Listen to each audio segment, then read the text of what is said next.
Good evening, ladies and gentlemen, and welcome to Scotland Yard on the campus of Highland High School. I'm the coach, Stephen G. Fulmar, along with my tag team partner, Brian Adams. Tonight, we're going to bring you the kickoff of the high school game of the week right here on the Bright House Networks. Tonight, it's the Arvin High Bears versus the Highland Scots. Brian, last year, 33-0, Highland defeated Arvin. It's not going to be like that this year, is it?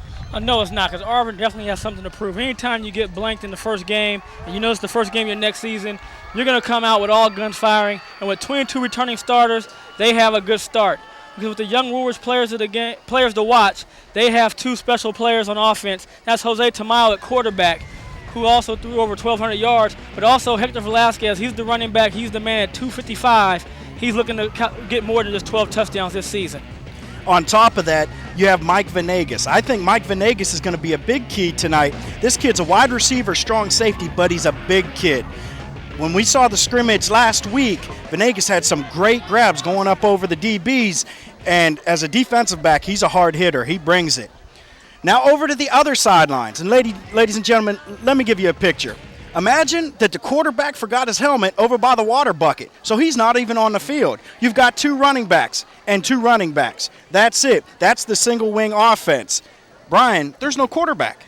No, there's not, and that's what makes it a little difficult because it's something you can't really practice for every week. And with that kind of offense, that ball can go to either back. Even one of the wing backs that are going in motion, they can get the ball. So that's going to also spearhead, again, our young Woolwich players to watch for the Highland High Scotsmen. And what you're talking about is your running back attack, and they got two good ones. Jordan Butler, he's going to come out and run hard, and Nick Chachowski. He's also a great running back for that Highland Scotsman offense. And also, last week we saw the scrimmage between Arvin and Arvin and Foothill. Jose Tamayo threw the ball very well. So I think another player to watch is going to be Evan Henderson, the big DB for Highland, because they're going to test him early, and I have a feeling they're going to test him often. Well, I agree with you right there because like you talked about, they threw that corner route, and when you throw it to a big receiver as a smaller cornerback, that's a hard route to stop when that ball's thrown over that shoulder. It's a beautiful night here to get it started on the campus of Highland High.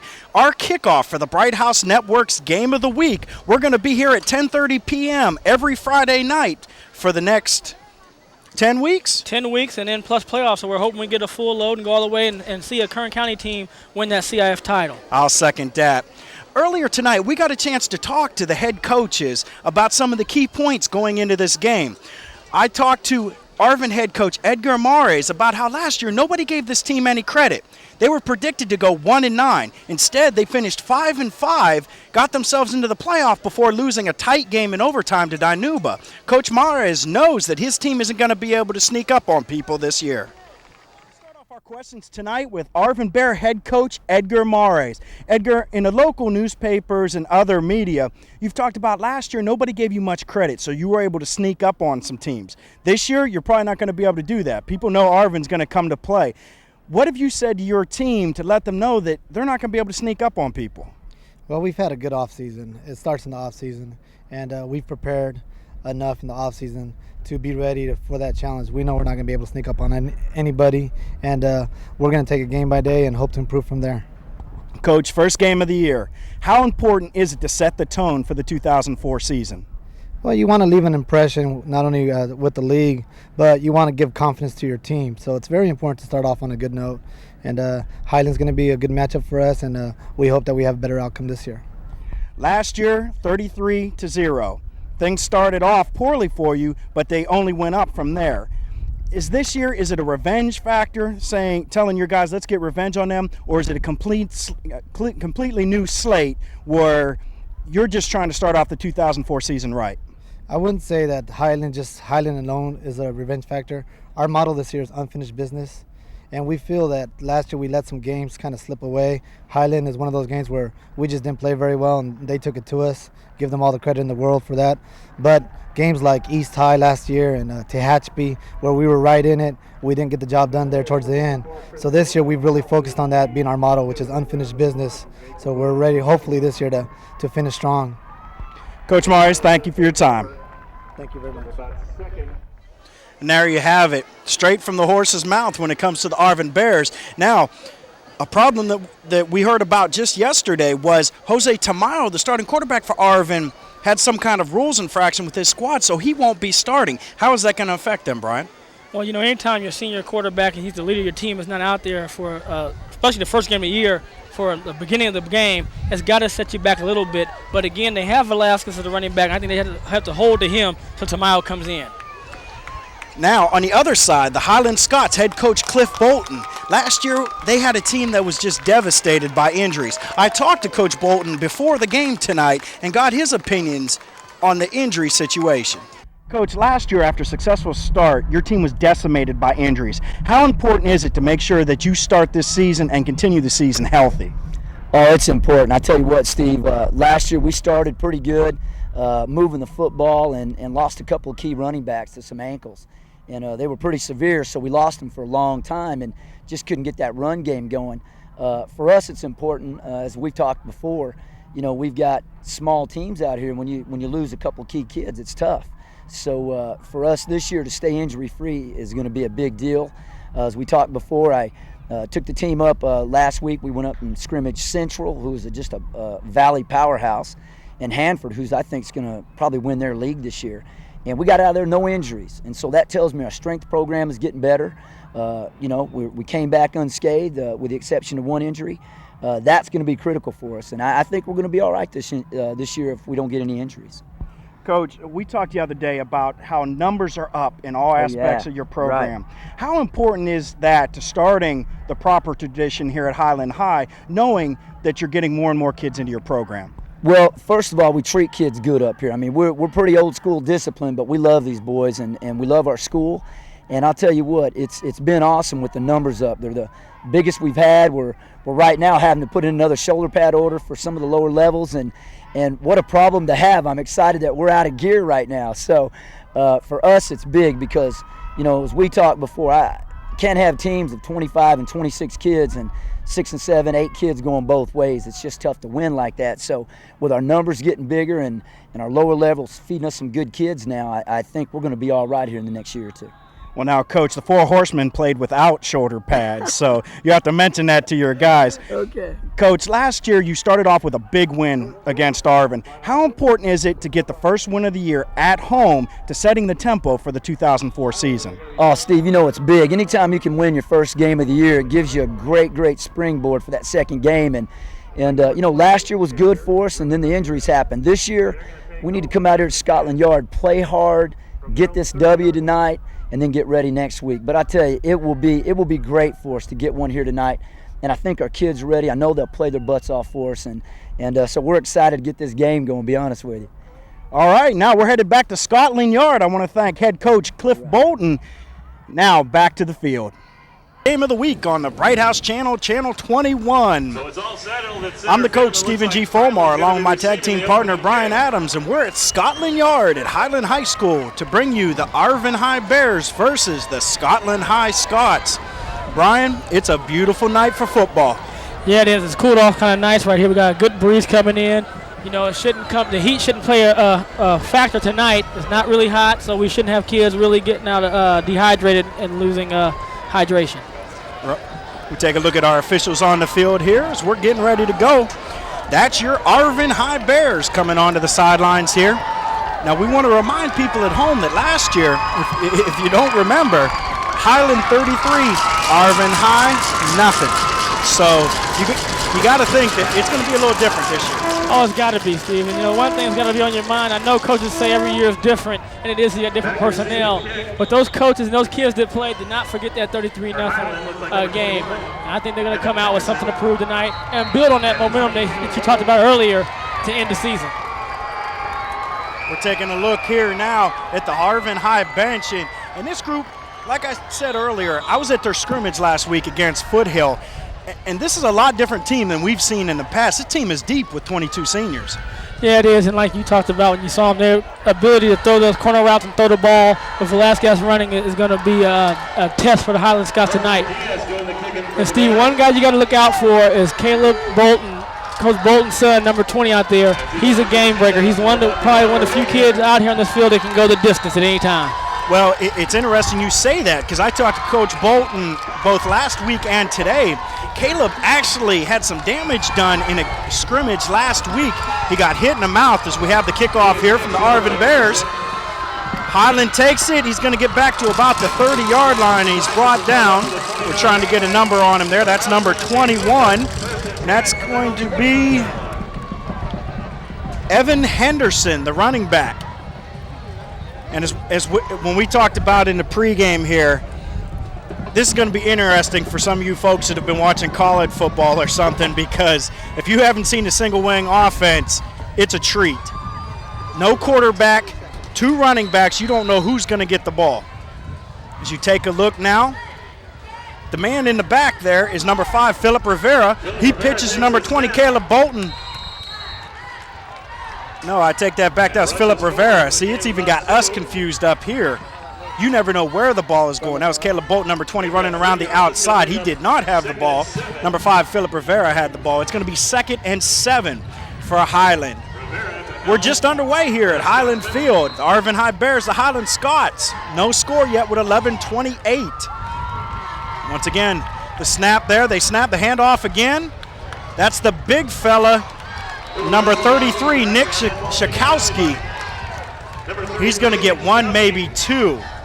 Now, another note that we're going to talk about as the night goes on here, Adam, is this Arvin team has switched to a 3-4 defense. Now, for those of you that at home that don't understand some of the terminology, 3-4 means 3 down linemen, 4 linebackers. Not many high school, not even many college teams can run this, because you have to have 3 monsters on the defensive line, Brian. Yeah, you do, Steve. They got to get penetration. But so far, the Arvin Bear defense has done a good job being disciplined and not going for the misdirection in the backfield. Direct snap there to number 40, Whitney Wong. Takes it up the middle, and it's going to be close. It looks like we might have to get a spot there.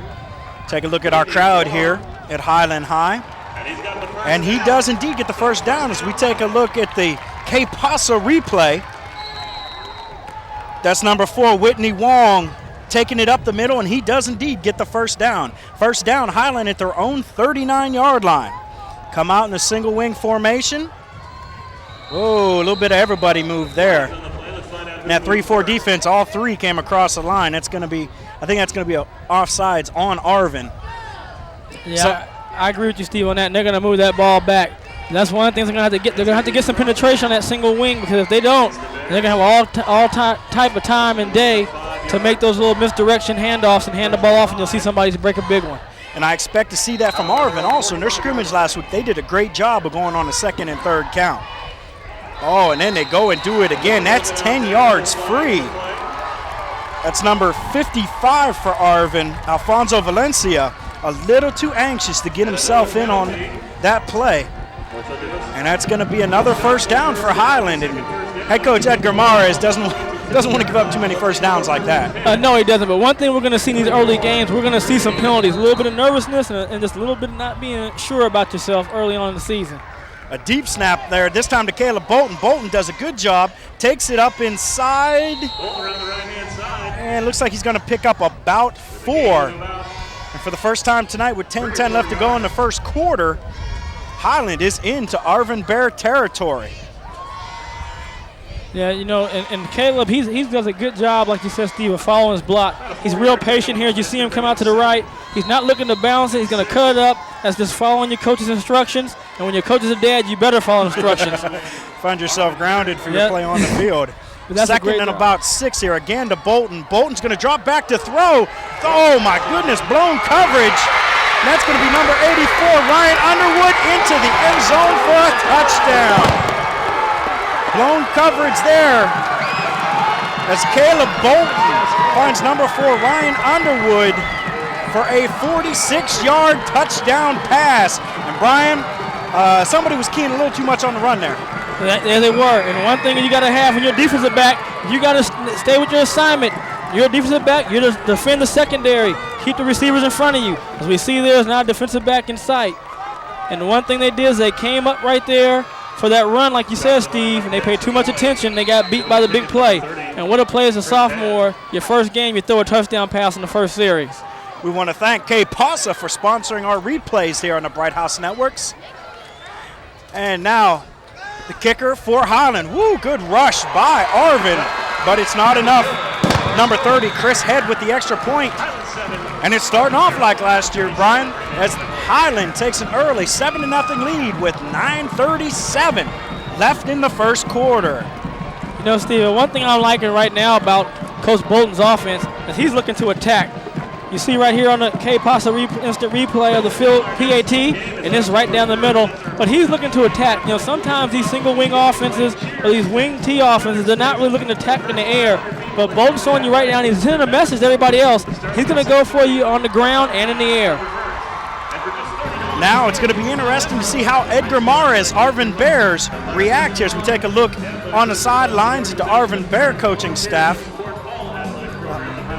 Arvin's on the ball here waiting. There comes Highland. We thought maybe they had forgot to come out for the kickoff. Nonetheless, an impressive drive there. One thing you get with the single wing is it's usually nick and knack. You know, they're just going to move the ball down the field, but a big play there for Caleb Bolton.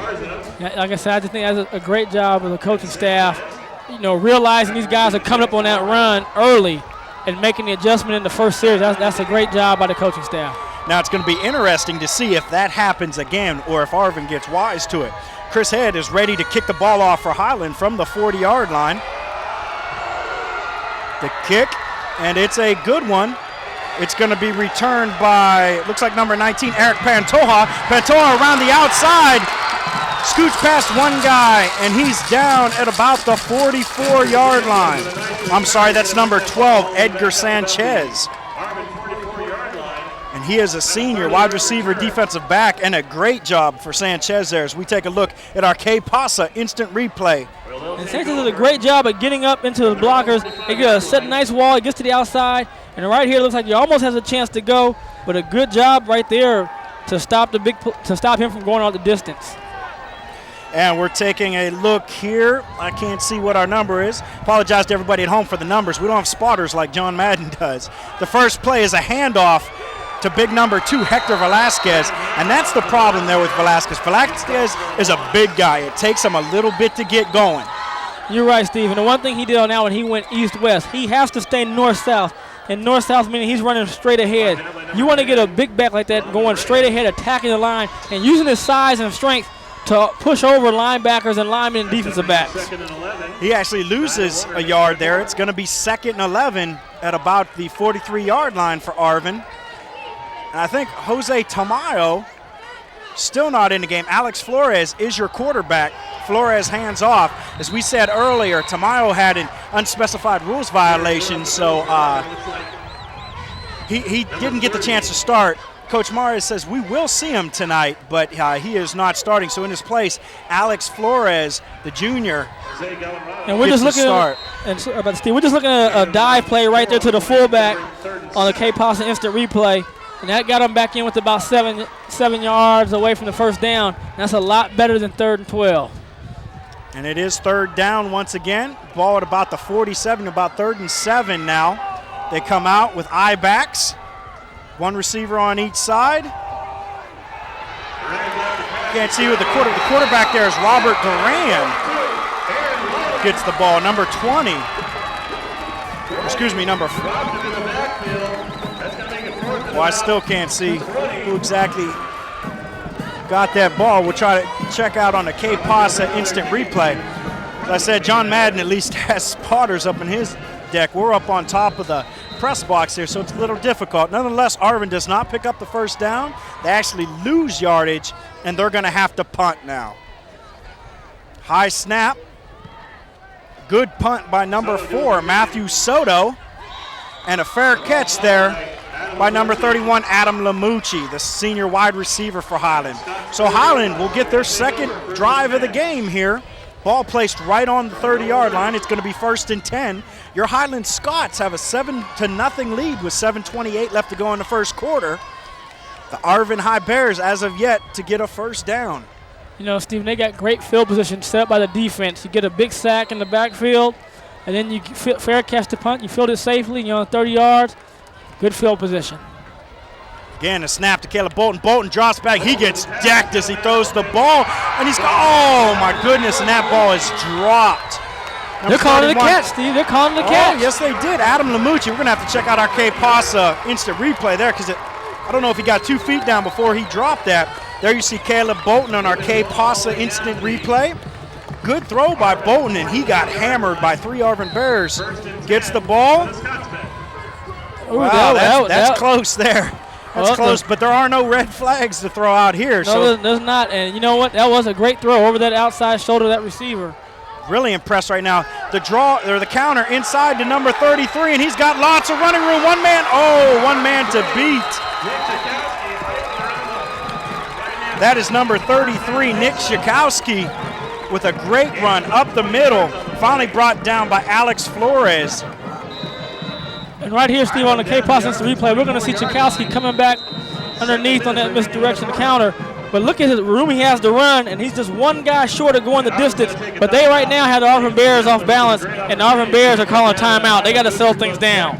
You see the big fella there, Larry Sears, out on the field, and I'm sure he's not too happy with what he's seen up to this point. Trying to get his guys. Now, I know Larry Sears personally. Good guy, good teacher, and I think right now he's probably saying to the guys, listen, we need to be doing what we taught you here because Highland really impressive in their first 2 drives of this game, Brian. Yeah, and they're hitting them with huge chunks. You know, they're not talking about dinks like we thought they might do with just a nickel here, 3 yards here, 5 yards here, 4 yards here. They're going 20-yard chunks, 30-yard chunks. And the thing is, like I said, Steve, they have them off balance right now. They don't know who to cover. They don't know how to stop the run. Right now, Highland can pretty much call any play in their book, and it looks like it's going to work tonight. 7 minutes, 3 seconds left to go in the first quarter. The Highland High Scots leading 7-0 over the Arvin High Bears, and they are driving now. First down and 10 from the Arvin Bear 22. It looked like somebody moved there, and the refs do catch it. Little movement on the left side of that Highland line. That's going to back them up 5. It'll be 1st and 15. And that's the first mistake Highland's made tonight right there. Movement against Highland. So it's going to be 1st and I believe that's the first 15. Penalty there for Highland also. Yes, it is. I think they neglected to take any time off the clock there, but well, I guess if the play didn't run, they didn't need to, did they? Okay, again, the ball is snapped. Pitched again. It's out to Caleb Bolton now, and a great tackle. There's the great job of holding him up, I guess.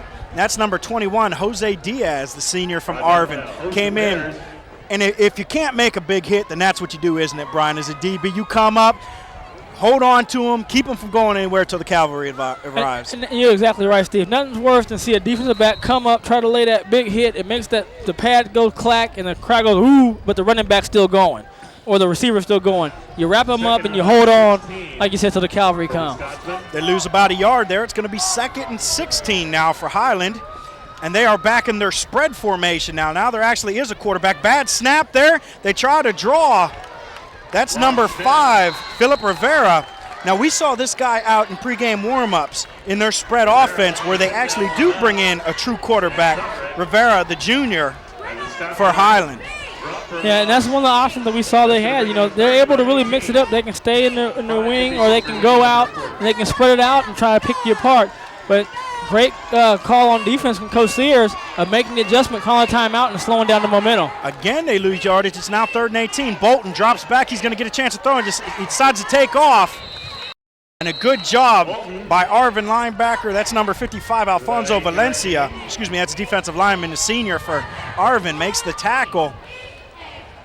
Bolton had dropped back to try to throw it. And you know what? I don't see any kickers coming in. It looks like they're going to go here on 4th down. Yeah, they might not have a kicker to go strong, but you see right here on the K-Pos instant replay, Bolton was just one guy away from almost picking up that 1st down. And you can see his explosiveness and how quick he is, that he's able to just make that cut and burst off the line.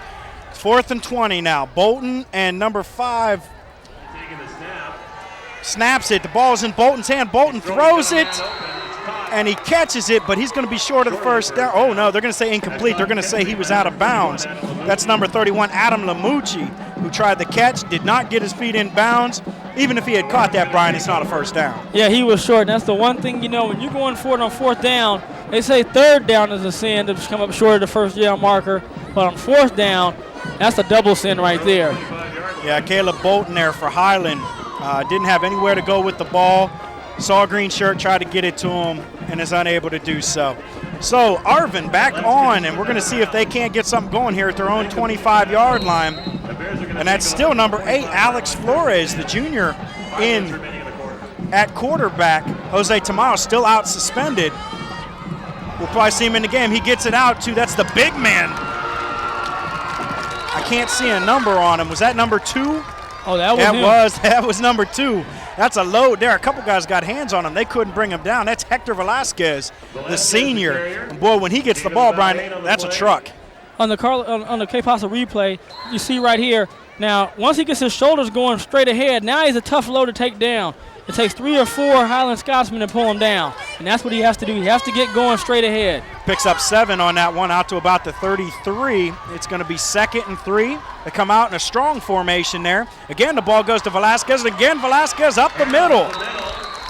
Another great run as he picks up the first down. He's brought down by number 10, Rolando Reyes, the junior defensive back for Highland. And Arvin gets their first down. And 4:16 left in the first quarter. And that's very important because they were on the verge of being down 14-0. They've been able to quiet the storm. We see right here on the K-Pasa replay, again, when he's going straight ahead, it's going to be a tough job for the Scotsmen to stop him if they get that kind of blocking by the line. Yes, it is. 1st and 10 from the 40. I-backs, 2 wide receivers there. This time they give it to the fullback. I can't see what his number is. We apologize we didn't get you the starters for these T squads. We did not get that information. So we're kind of playing it by ear. Once again, I also did not get a chance to get into Highland or John Madden's spotter, so we're a little short there also. That was number 30, Jose Gallardo, the senior fullback, up the middle. He picks up about 4. It's going to be 2nd and 6 for the Arvin Bears. This time, again, they come out with I-backs, twin wide receivers to the bottom of your screen. Ooh, a receiver moved. This is who went first now. Yeah, that's kind of strange because you don't see that very often. Highland had both guys up and press right there on the line. Yeah, he did. And we talking about when you went to practice and you saw the scrimmage, that could be dangerous the way they can throw the ball and the receivers can catch. Surprising they have not tried to do that. I think they're trying to get Hector Velasquez going as we take a look at our K-Pasa replay. Look at how far up those Highland defensive. Woo! That looked like Highland guys offsides there. And that's what they called first. They called the Highland guys. Yes, they did. So 2nd and 2. Velasquez just loses the ball. It's picked up by Highland, and Highland will have the ball in Arvin territory. Number 42, Aaron Whitting, the senior defensive end. You know, Velasquez never got a hold of that ball. I was about to say, Steve, it looked like he never had it. If we can see it in the K-Pasa replay, the ball's on the ground. But it looked like the ball was on his hip. He never had the ball in the basket. And then Whitting was there to pick it up, and he's the guy also who made the big sack on the crucial 3rd down on the first series. First down at the Arvin 45 for Highland. Again, Caleb Bolton, this time he gives to one of his tailbacks, number 10, Rolando Reyes. And I'll tell you what, the referee threw the flag there, and I don't think there's much question what that penalty is. Yeah. And the fans from last year should know when we see it that close to the line, is usually coming back on the offense for some holding. Yes, it is. He's throwing it there, and there you see the referee. It is holding. It's coming back. It's going to be 1st and 20 now for Highland. Something I wanted to get to real quick before we get too far about it. Jose Tamayo, the starting quarterback for Arvin, is not in the game. So Hector Velasquez probably has not taken a lot of handoffs from number 8, Alex Flores. How big an effect can that have on him? Well, you know, especially when we're talking about at the high school level, Steve, your reps are important. It's not like a pro practice or college practice where you have a little more time to go over and then have your second team guy come in. You don't have that kind of time. So sometimes, like you said, and that's a great point, that quarterback exchange to that running back may not be as clean and crisp as it is with the starter. Okay, it's now 1st and 20 for Highland. A little direct snap to the fullback there. Good fakes by Caleb Bolton and number 10, Rolando Reyes. We're trying to see who the big fella was there. You know, and to piggyback on what you just said, your last play was the fakes. That's really important in these single wing T offenses for those guys to carry out their fakes, either not getting the ball, because that's what really makes the illusion they have the ball and it confuses the defense. They had 2 guys faking on both sides there, but it ended up being David Martinez taking the ball up the middle. 2nd about 16, another low snap to Caleb Bolton. Bolton dropped back to throwing, and that's what we talked about right there, the big fella, Miguel Venegas. with the interception. A late penalty flag comes in also. But this is what we saw last week in the scrimmage. This is a very tough secondary to throw against. This is one of our Woolridge players to watch right here. He tried to throw it up and over. This is a big guy. Earlier, I believe we said it was Michael Venegas. It's Miguel Venegas, the wide receiver, the junior, big fella. He takes himself a pick, and I think Larry Cedars will take that holding as long as they get the ball there. Right. They've had a couple good success with that corner route, and right here they go to it. But this is a great adjustment. Venegas does a good job of going up and being the aggressor. He turns to the offensive player. And right now, he's trying to get as many yards as he can. And like you said, you don't mind the holding once you have the ball after the interception. It's just before the interception that you got a problem. And a very athletic play there by Venegas. Venegas spins all the way around the interception, comes down on his feet, and actually returns the ball. And that's big. Unfortunately, they get the holding there. But nonetheless, it is Arvin football at the 25-yard line. Now they go to Strong, twins up the top of your screen, the pitch to Hector Velasquez. This time he gets it. A good job by the Highland DBs there. Number 44, Jordan Butler, the strong safety, did a great job of coming up the field, forcing Velasquez back inside. He ends up picking up about 2, but if that strong safety doesn't come in there, as we take a look at Velasquez on our K-Paso instant replay. And that's the difference. When he's able to run straight ahead, he gets 7-8. When he has to go left and right and stop his momentum and try to restart, you're talking about maybe 2-3 yards. 2nd and 8 from the 27. Again, they go strong, twin receivers to the bottom of the screen. Again, they hand to Velasquez. Velasquez does a little better here.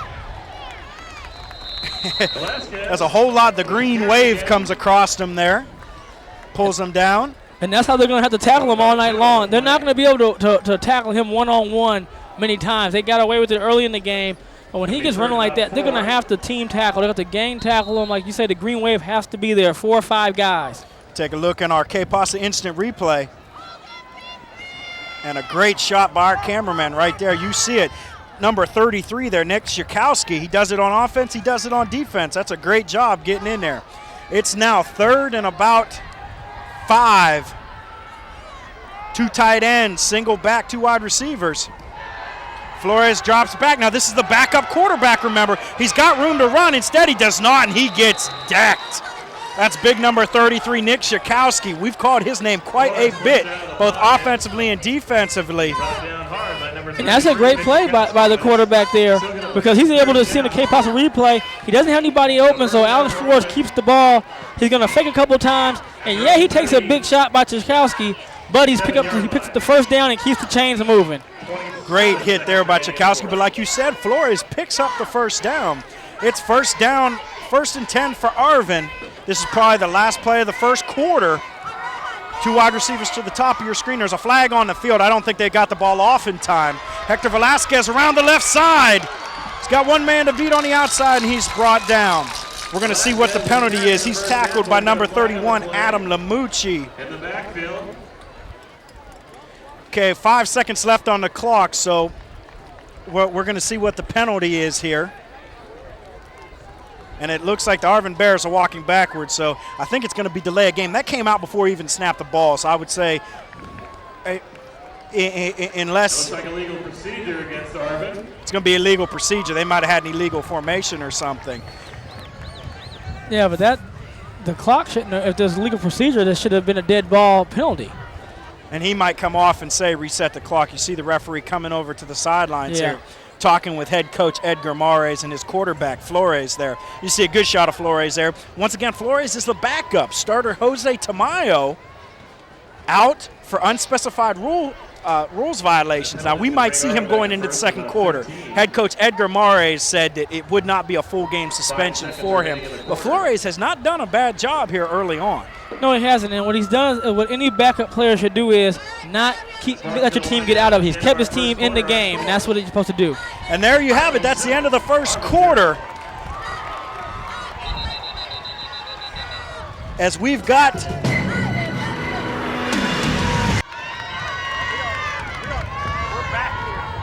at Highland High having a little technical difficulties. It's the first night for all of us, ladies and gentlemen. We're back here to start the second quarter with the Highland High Scots up 7-0 on your Arvin High Bears. Now, at the end of the quarter there, we actually missed a play. They ran one more play, and we missed it. They picked up, I believe, 5 yards here. Now the refs are trying to talk about it. What happened is, Brian, I don't think you can end on a penalty. So the clock ran out, but they still had to run a play. Correct. And Tamile's back in the game, Steve, as he's coming in. So that's going to change the dynamics of the Highland defense, what they have to face, because he can throw the ball. And for some reason, they took away from that 5-yard gain. I don't know why. So it's 2nd and 9 here. Tamile now tosses out. Woo, he's losing yardage there. He's going to lose a lot of yardage. A great tackle by number 10, Roland Reyes, on number 20, Angel Pineda from Arvin. He got going the wrong direction from the start there as we look at our K-Pasa replay. Yeah, it is, and it's a great job right there of stringing him out. He keeps him in, doesn't fall down, grabs him, wraps him up, and then yanks him down and gets help. A great play by the corner coming up like that. Outstanding play there by Rolando Reyes, the defensive back. It's now 3rd, and it's going to be about 19 yards here. Arvin back at their own 28-yard line. But, as you said, the starter is back in now. Jose Tamayo in at quarterback. Single back, 3 wide receiver here. Tamayo drops back. Throws, not a great pass, and a late flag there from the referee. That's going to be holding. I got to assume Highland's probably going to decline that. I agree with you. They should decline it and force the punt. But you can see the difference on the throw. Tamayo has a little bit of sauce on this ball. Nice tight spot just to bring it down to the receiver so he can catch it. But see, you got to think this is the beginning of the game for him. This is the first he's been in, so he's probably got them early jitters. He hasn't been hit yet. Right. So, nonetheless, they're going to decline the penalty, and Arvin is going to have to punt from right there. The punter is number 4, Matthew Soto. You see the K-Pasa rewind there, K-Pasa instant replay. And it's Matthew Soto back to punt for the Arvin Bears. They get a little pressure on it, but a good kick and a fair catch called by number 31, Adam Lamucci. I tell you what, some great hang time on that punt. Yeah, he is. He's doing Soto. Soto's doing a good job of getting the ball away under a little bit of duress. He gets it up high, hangs it. He's getting a deep punt too, so there's no return, good coverage. But once again, Highland's doing a good job of the defense getting off the field and giving the offense good field position. We are 1 minute into the second quarter. Highland High Scots 7, Arvin Bears nothing. That time, Brian, Arvin finally got started on offense. Then they switch quarterbacks and the bottom falls out. Now, one thing we've noticed there is there's problems in the backfield. That's number 5, Philip Rivera, gets hit by a host of Arvin Bears. That's going to be number 29, Emmanuel Espinoza, a linebacker there. But something we talked about early on, how they had a 3-4 defense. They came out with 5 down linemen there. They've gone to a 5-2 almost. Well, like we said, Coach Sears has made an adjustment. He called a timeout. He saw some problems. And that's what coaching is about, is helping your kids, putting them in a position to have success. And he's done that. Again, they have five guys down. Caleb Bolton drops back to throw, and he throws to an empty spot there. Great coverage by the Arvin secondary. And that might have been the change that they needed. They've put 5 guys on the line now, and now they're getting pressure on Caleb Bolton in the backfield. And they are, and that pressure is not going to allow him, force him to throw the ball early. So the receiver's not going to have a chance to get to that corner like we've seen earlier when they've had some big plays. Got a ground level shot there of the Highland High Scots in the single wing offense. When against, there is no quarterback in there. Oh, and a mistake there by the Arvin defender. Tried to come up and feint like he was blitzing. Instead got himself a little too close to the line, and that hurts right there. It's 3rd and 14. You come up and get an easy penalty. Now it's 3rd and 8. You know, and people at home might not wonder, 3rd and 8 brings almost your whole playbook into play. When it's 3rd and 14, there's only a few plays you can run. Again, Caleb Bolton right up the middle. Excuse me, that's not Caleb Bolton, that's number 30, Chris Head. That's Wachowski right there. Oh, yes, it is. And he's done a good job coming back on those counter plays, coming back underneath the flow of the defense He's picked up some nice gains. As we see right here in the K-Possum replay, he's just coming right back underneath. Good blocking by the line up front. Big hole. Now he does a good job right here running through the tackle and getting the first down. And he's finally brought down by number 34. That's Sergio Rodriguez, the defensive end. It is now 1st and 10. Once again, Highland. This time they go spread offense again with a wing back and 4 wide receivers at the Arvin 43. Another bad snap. Throws the ball outside to number 31, Adam Lamucci. Lamucci gets pounded there at the end. I didn't see who the defender there, maybe number 29, Emmanuel Espinoza, the linebacker.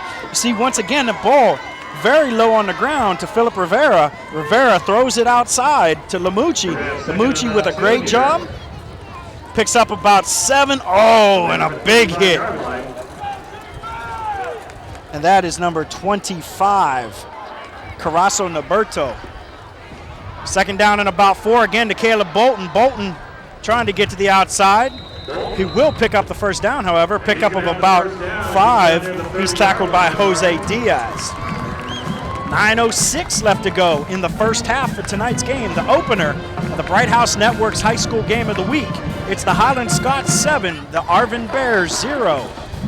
Well, one thing for sure the Highlands doing is they're keeping the pressure on the Arvin Bear defense. This defense so far has done a good job to only give up 7 points because it's been on this side of the field the whole first half. And as you take a look again, 5 down linemen, almost 3 linebackers now as they walk a DB up in there. And again, what is that? That's the 4th offside penalty right there. That's it. For Arvin. And that's got to hurt. But there's a flag on the other side, too. I think everybody caught that one. Yeah. We might have thrown one if we had one from up here.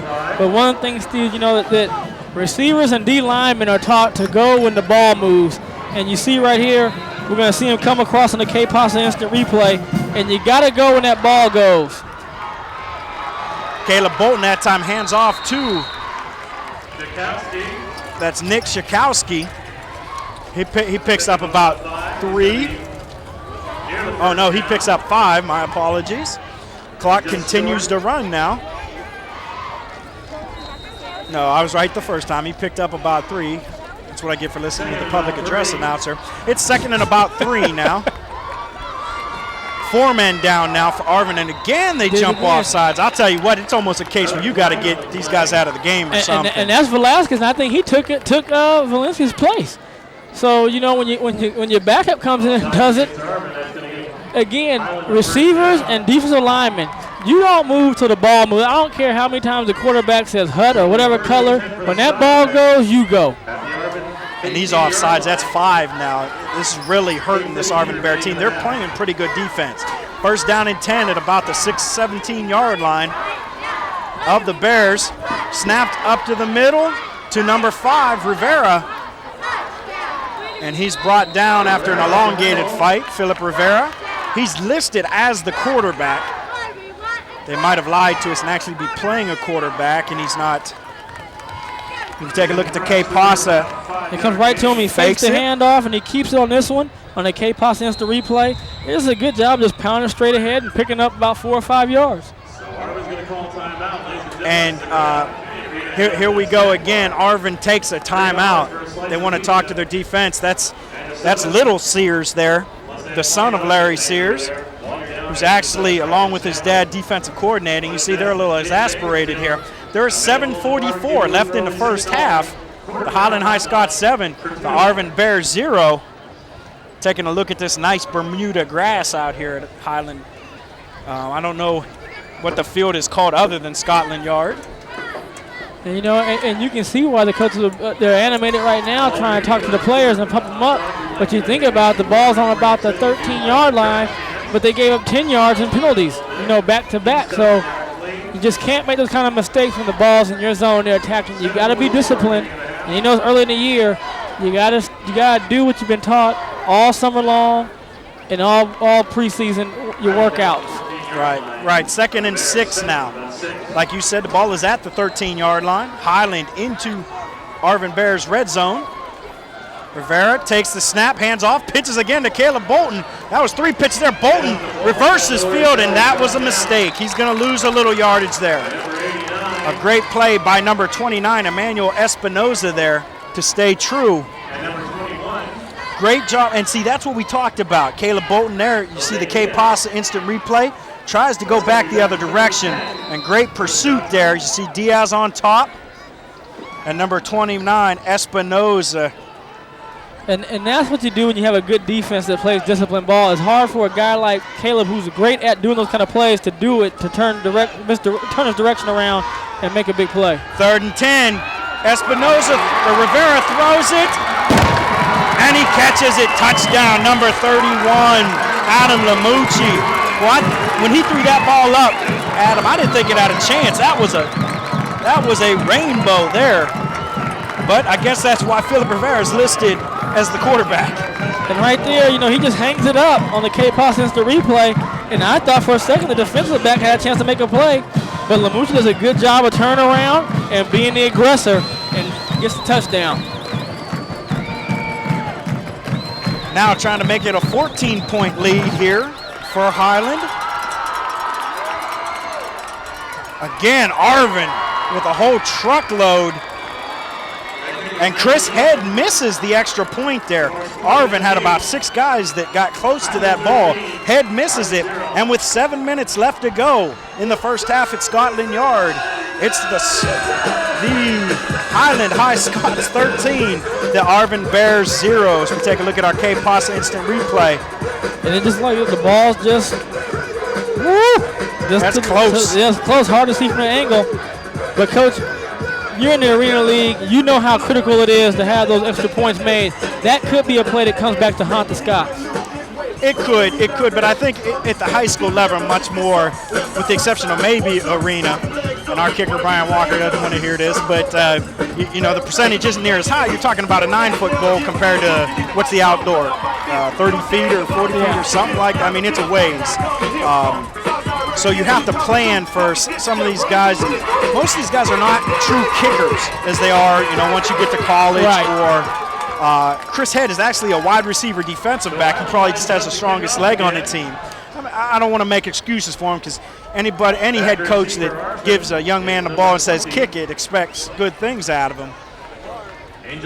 But nonetheless, it's 13-0 Highland, and a little surprising up to this point. It is. I knew it with the quarterback situation might cause a little bit of a problem, but they fended off a game that really could have been out of control. Head there looked like he slipped as he kicked the ball, and it's taken by number 41, Jose Duran. I don't know if he slipped or if he meant to do that. We'll take a look at the K-Pasa instant replay. And here's on the K-Pasa instant replay. We're going to watch the kick. Looks like he just kind of lost his footing a little bit. Either that or it looked almost like he tried to kick it onside or something. Yeah. Once again, as opposed to a kicker outdoors, a kicker here doesn't have near as much time to practice onsides or anything like that. Right. Nonetheless, good field position to start off. 6:54 left in the first half. Jose Tamaro in the game now for Arvin. They have the ball at their own 41-yard line. 1st and 10. Eye backs, 2 wide receivers to the top of your screen. Tamayo gives the ball to, and he is whacked at the line. Number 20, that's number 20, Angel Pineda. Nowhere to go. He actually loses about a half a yard. It's going to be 2nd and 10 there as we take a look at our K-Pasa instant replay.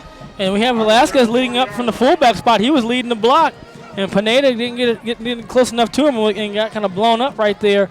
But they got to get Venegas involved as a receiver because he's the guy that can make a difference. He's a guy almost you just let him take one step back and throw the ball almost like a pitch or something. And he's an athlete. Let him make some plays. Now you see Tamayo calling him out. They're almost going to a strong left formation. 2 wide receivers to the top of the screen. Watch Velasquez with the short pass. No, instead Tamayo. Oh, goodness. Tamayo incomplete, looking for number 3, Aaron Jackson over there. Intended for Frankie Garza. And right here on the K-Pasa instant replay, Tamayo's going to go back, and he's throwing the ball to Frankie Garza, and it's just knocked down right there, and it could have been a big disaster if it had been picked off. I tell you what, as we look at that play, it almost looks like it was tipped, but it hit Frankie Garza in the hands. Nonetheless, it's third and about 10 and a half here. 6:01. 3 wide receivers now. Velasquez, the single back. 1 tight end in the formation. Tamayo drops back. He's got time. And he simply overthrown him. It's picked off by number 10, Rolando Reyes. And I think they're going to get a block in the back there. But nonetheless, a fantastic reception by Rolando Reyes. And Jose Tamayo actually had the tight end open there. He simply overthrew him, Brian. And that's what it was right here. The ball just kind of floats on him right there, goes over the tight end. And we're going to see Rolando come in from his corner spot all the way to the hash and makes an interception. And now he's going the other way. That ball was intended for the tight end, Sammy Aguilar, the senior, number 25. And he was open. When he came off the line, he got it right in between the zones there and was open. Tamayo, like you said, just floated that ball. I believe we have an illegal block in the back there. So it's going to come back. Nonetheless, it's still Highland's ball. 1st and 10. Tamayo with the interception. 1st and 10 at the Highland 41. Once again, Arvin comes down with 5 down linemen. Again to Caleb Bolton to the outside. Arvin with a great job, and good job Bolton there. He was actually met at the line of scrimmage. He spins and picks up probably 3 yards there. This Caleb Bolton, the head coach's son, he's an athlete. Yeah, he is, and his style run is going to be very different than Velasquez. He has to use the outside in space. Right there, you cut back on a guy now, another spin move. He has to use his quickness and deceptiveness to get past people and then let his speed kick in when he gets past that second layer. So if he does get in the second layer, he's going to have a hard time catching him. Tackle there by Edgar Sanchez, the senior defensive back. I think actually it's a 4-4 they've gone to there. Caleb Bolton, the ball's on the ground. Bolton tried to hand off, it looked like, to Rivera, and just nobody got the ball. It ended up being kicked by a Highland lineman. A great job of jumping on the ball there by number 77, Kevin Moretti, the senior offensive lineman. Take a look at our K-Pos instant replay here. Bolton tries to give it to number 2, Brian Johnson, and nobody got it. And as we said, that's a great job getting on top of the ball by Kevin Moretti. But it makes about a 3rd and 16.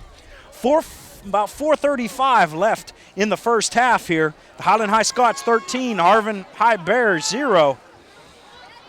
3rd down. Go back another 5 yards. Highland there looked like a little too anxious to get themselves off the line of scrimmage. One of the guys coming off there is number 84. That's Ryan Underwood. Now, Underwood had that great reception early in the game. It's surprising they have not tried to go back to him. You know, I think they've tried to, but I think like we talked about, Arvin made the adjustment and taking away that corner. You're going to have to find another route for him to run to get him the ball because obviously his size and his height, he poses a problem for some of the defensive backs. Ball on their own 30-yard line. So the ball back to the 30 now. It's 3rd and about, 3rd and about 20. Once again, 4-4 look now again from the Arvin bye. Oh, the ball snapped and it's on the ground. They've been having troubles with these snaps the whole night, Brian. Yeah, and I was going to mention that earlier. As a good point now. That ball's come out of the ground quite a bit. That's got to be at least the 5th time that ball squirted down there like that. Now tell me if I'm not incorrect now. In high school ball, if the ball touches the ground, it's supposed to be down, is it not, on a snap? That's what I thought, but they've been playing it, so I maybe if he doesn't go down to a knee, they're keeping it live. We'll have to get some research on that, so we'll know. There we take a look at the K-Pasa instant replay. Great job by Rolando Reyes just falling on top of the ball. Excuse me, that was David Martinez on top of the ball. A punt, and he just gets it off, and he shanks it. Wow, the ball goes out of bounds at about Highland's own 41-yard line. I almost had a chance to field that one there. I think that's about an 11-yard punt. But you know what? It beats a block and a touchdown return. Yes, it does. Yes, it does. And it was close to being blocked and run back. But I think that was number 33, Moises Robales, the defensive back, who got himself in there and almost got himself a block. Arvin with their best field position of the game with a chance now. We should take a look at the K-Pos instant replays. That one just got shanked off the side of his foot. 1st down and 10 for the Arvin Bears at the 40-yard line. I backs here. Velasquez is your deep back. Tamayo in. Now they go to a weak formation. Fullback goes away from the tight end. Gives the ball to Hector Velasquez. Velasquez, I'll tell you what, a nice hole there. The ball comes loose, but the whistle's already blown. but it doesn't seem Velasquez is dancing around, and he's too big a guy to be dancing around. Yeah, he's got to regroup and just go straight ahead. You know, make one move and go. And then whoever's in your way, run them over.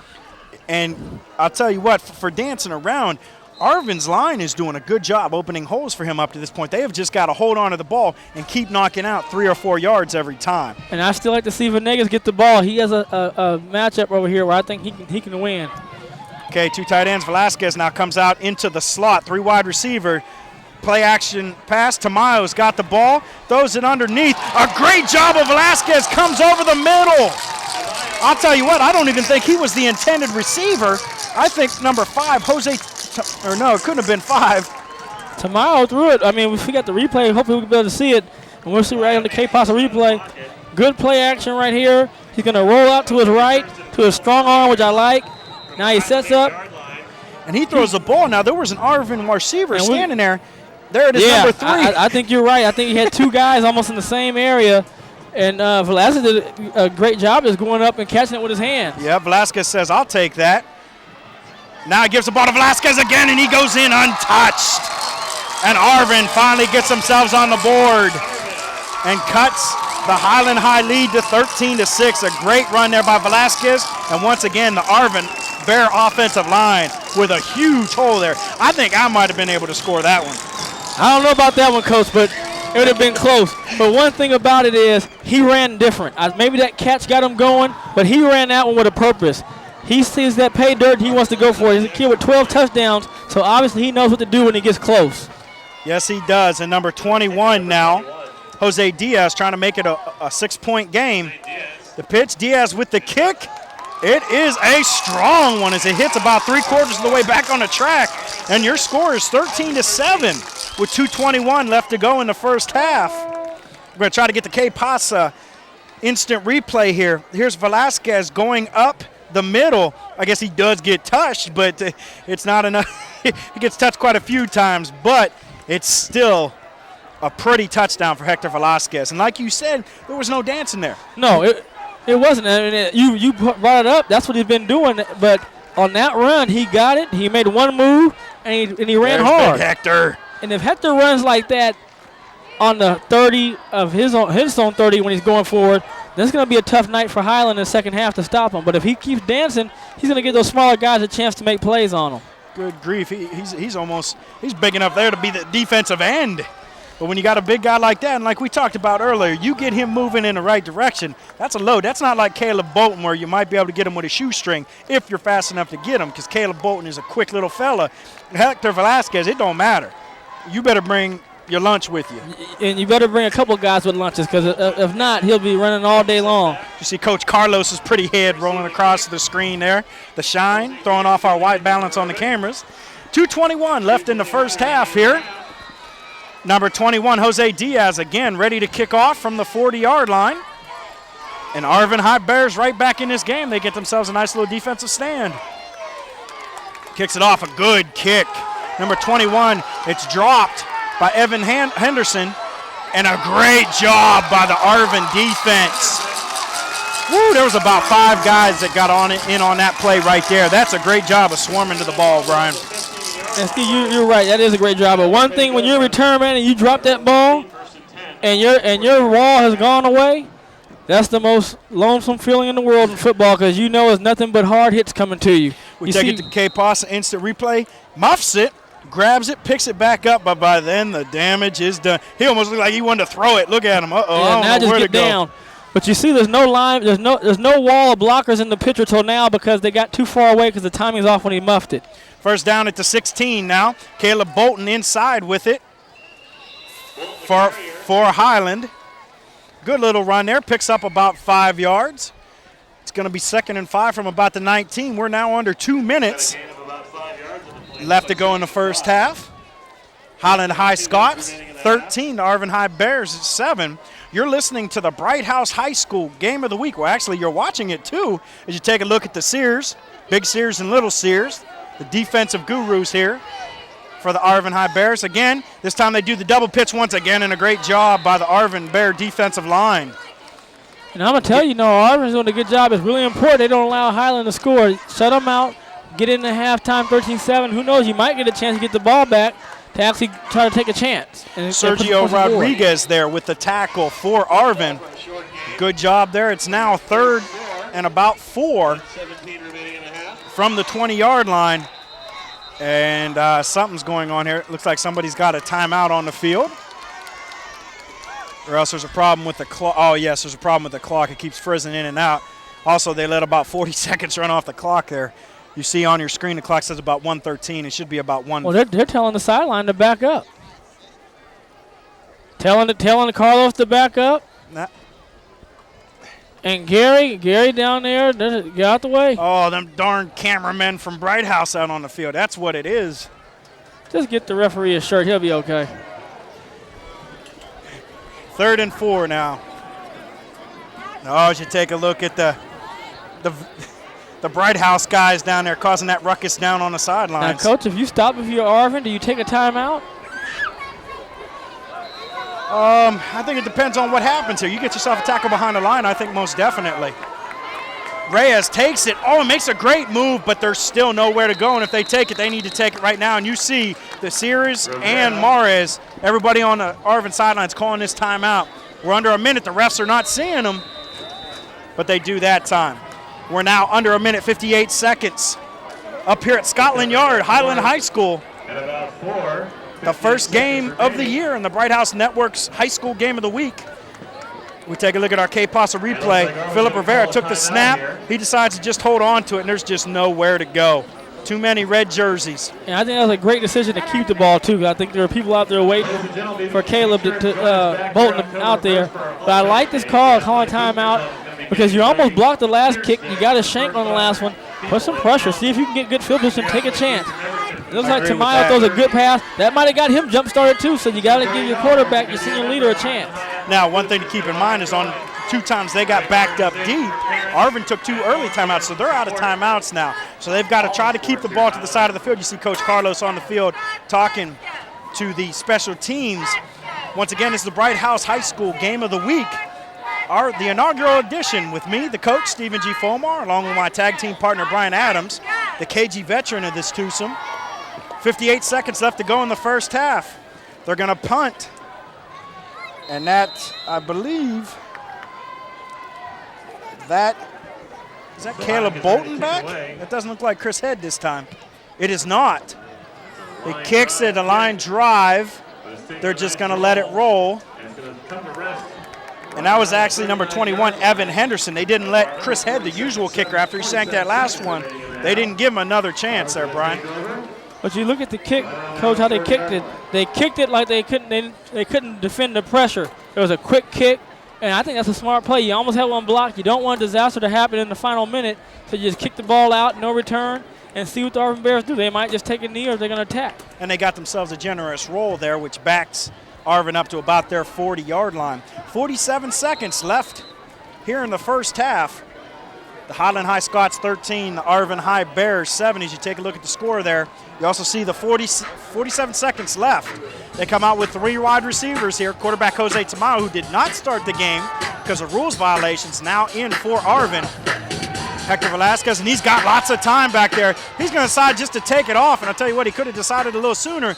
That's a great play right there, Brian. Got out of bounds. He had the avenue up the middle. He said, no, we don't have any timeouts. We got to go to the outside. But the clock's still running, so they must have said he didn't get out. I thought he got out, but they're still running the clock. Boy, Edgar Mares isn't too happy with that. I thought he got out of bounds. We take a look at the K-Pasa instant replay. And I think that is what Edgar Mares is saying right there, because about 20 seconds, we take a look here. Tamayo gets to the outside, and there's Highland guys jumping out of bounds. He looks like he's out of bounds. Yeah, I think so too. That was, yeah. They got to give it at least another 10 seconds. And a great job here taking a look at the referees, as you see. And that's what they're doing. And the first night, and you got to commend these referees. This is a great job by them, seeing that, hey, the clock ran. They're resetting the clock. Great job by the referee. Sometimes we get on them a little too much. Great job by them. They're going to put some time. They put 2 minutes, 60 seconds back up there. That's a little too generous. They give them 20 seconds, or 26 seconds. I still don't know about that, but Nonetheless, second and about 2. Again, they come out with 3 wide receivers. Tamayo is your quarterback. Velasquez, the deep back. Tamayo again drops back, and again he's got time. Throws it across the middle, son. You got to get out of bounds. Oh, and he pukes it. The ball's on the ground, but they're going to say he was down first. A great pass on a crossing route there by Jose Tamayo. Well, they got to be ready because the clock may stop for the chains to be moved, and they're going to set it again. So in high school and college, you can't throw the ball in the middle of the field, but they have to be ready to go as soon as the ball snaps. We take a look at the K-Pasa instant replay. Great job by Jose Tamayo. That's a great job on a crossing route as he gets the ball to number 23, James Anfield. His knee was down. It's a great call by the officials. Good call again. Tamayo drops back. Again, he throws it for Velasquez out in the flats, and actually that's not a bad play right there. Stops the clock. No, it's not. You know, and the thing is they don't have any timeouts, so they got to run something to the either end zone if they can. Or a little premature cannon over there. They want to have to be, they don't want to see any points by the Bears. But they do have time to run a corner route. And this is what you talked about. They ran it to perfection. I would try to get Velasquez, and if you can get a corner route, get him down about the 15-20. Give your kicker a chance to put one on the board. He's a big guy. Throw up the jump ball. Let him go up for it. If he doesn't, I mean, we're talking 50-50 chance. He might get himself a penalty also. You're right. So 4 wide receivers. Now Velasquez, your single back. Jose Tamayo, 7 seconds left on the clock. Tamayo drops back, throws it over the middle. He's got it. He's not quite going to make it into the end zone. He's down at the 5. The clock, no, it's too late.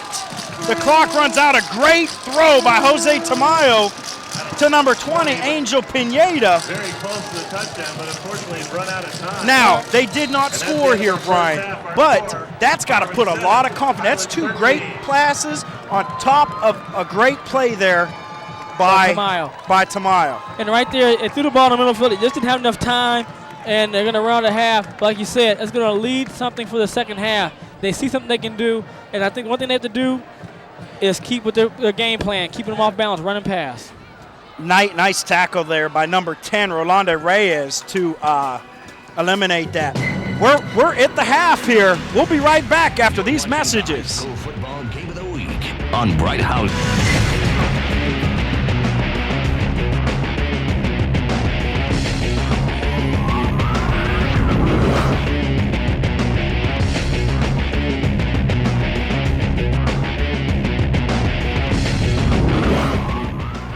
Hello and welcome back to the Bright House Network's High School Game of the Week. We're at the half here. I'm the coach, Stephen G. Fulmar, along with my tag team partner, Brian Adams. And Brian, 13-7, Highland up over the Arvin High Bears at the half, but it's been a close one so far. Yeah, it has. It looked like it had potential for Highland to really jump on them and take control of the game, but that Arvin Bear defense, after the change in Coach Sears to go to that 5-2 look, has changed the dynamics of the game and has kept Arvin in it till Tamayo's come along. I tell you what, early on, Highland took advantage. They got up an early 13-0 lead.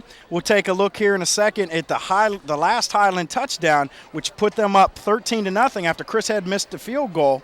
You take a look here, Rivera drops back and throws the ball. We thought that somebody might have a chance to go get it, but they didn't.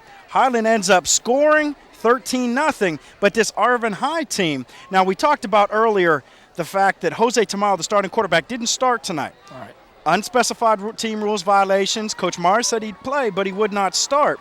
So Alex Flores had to start.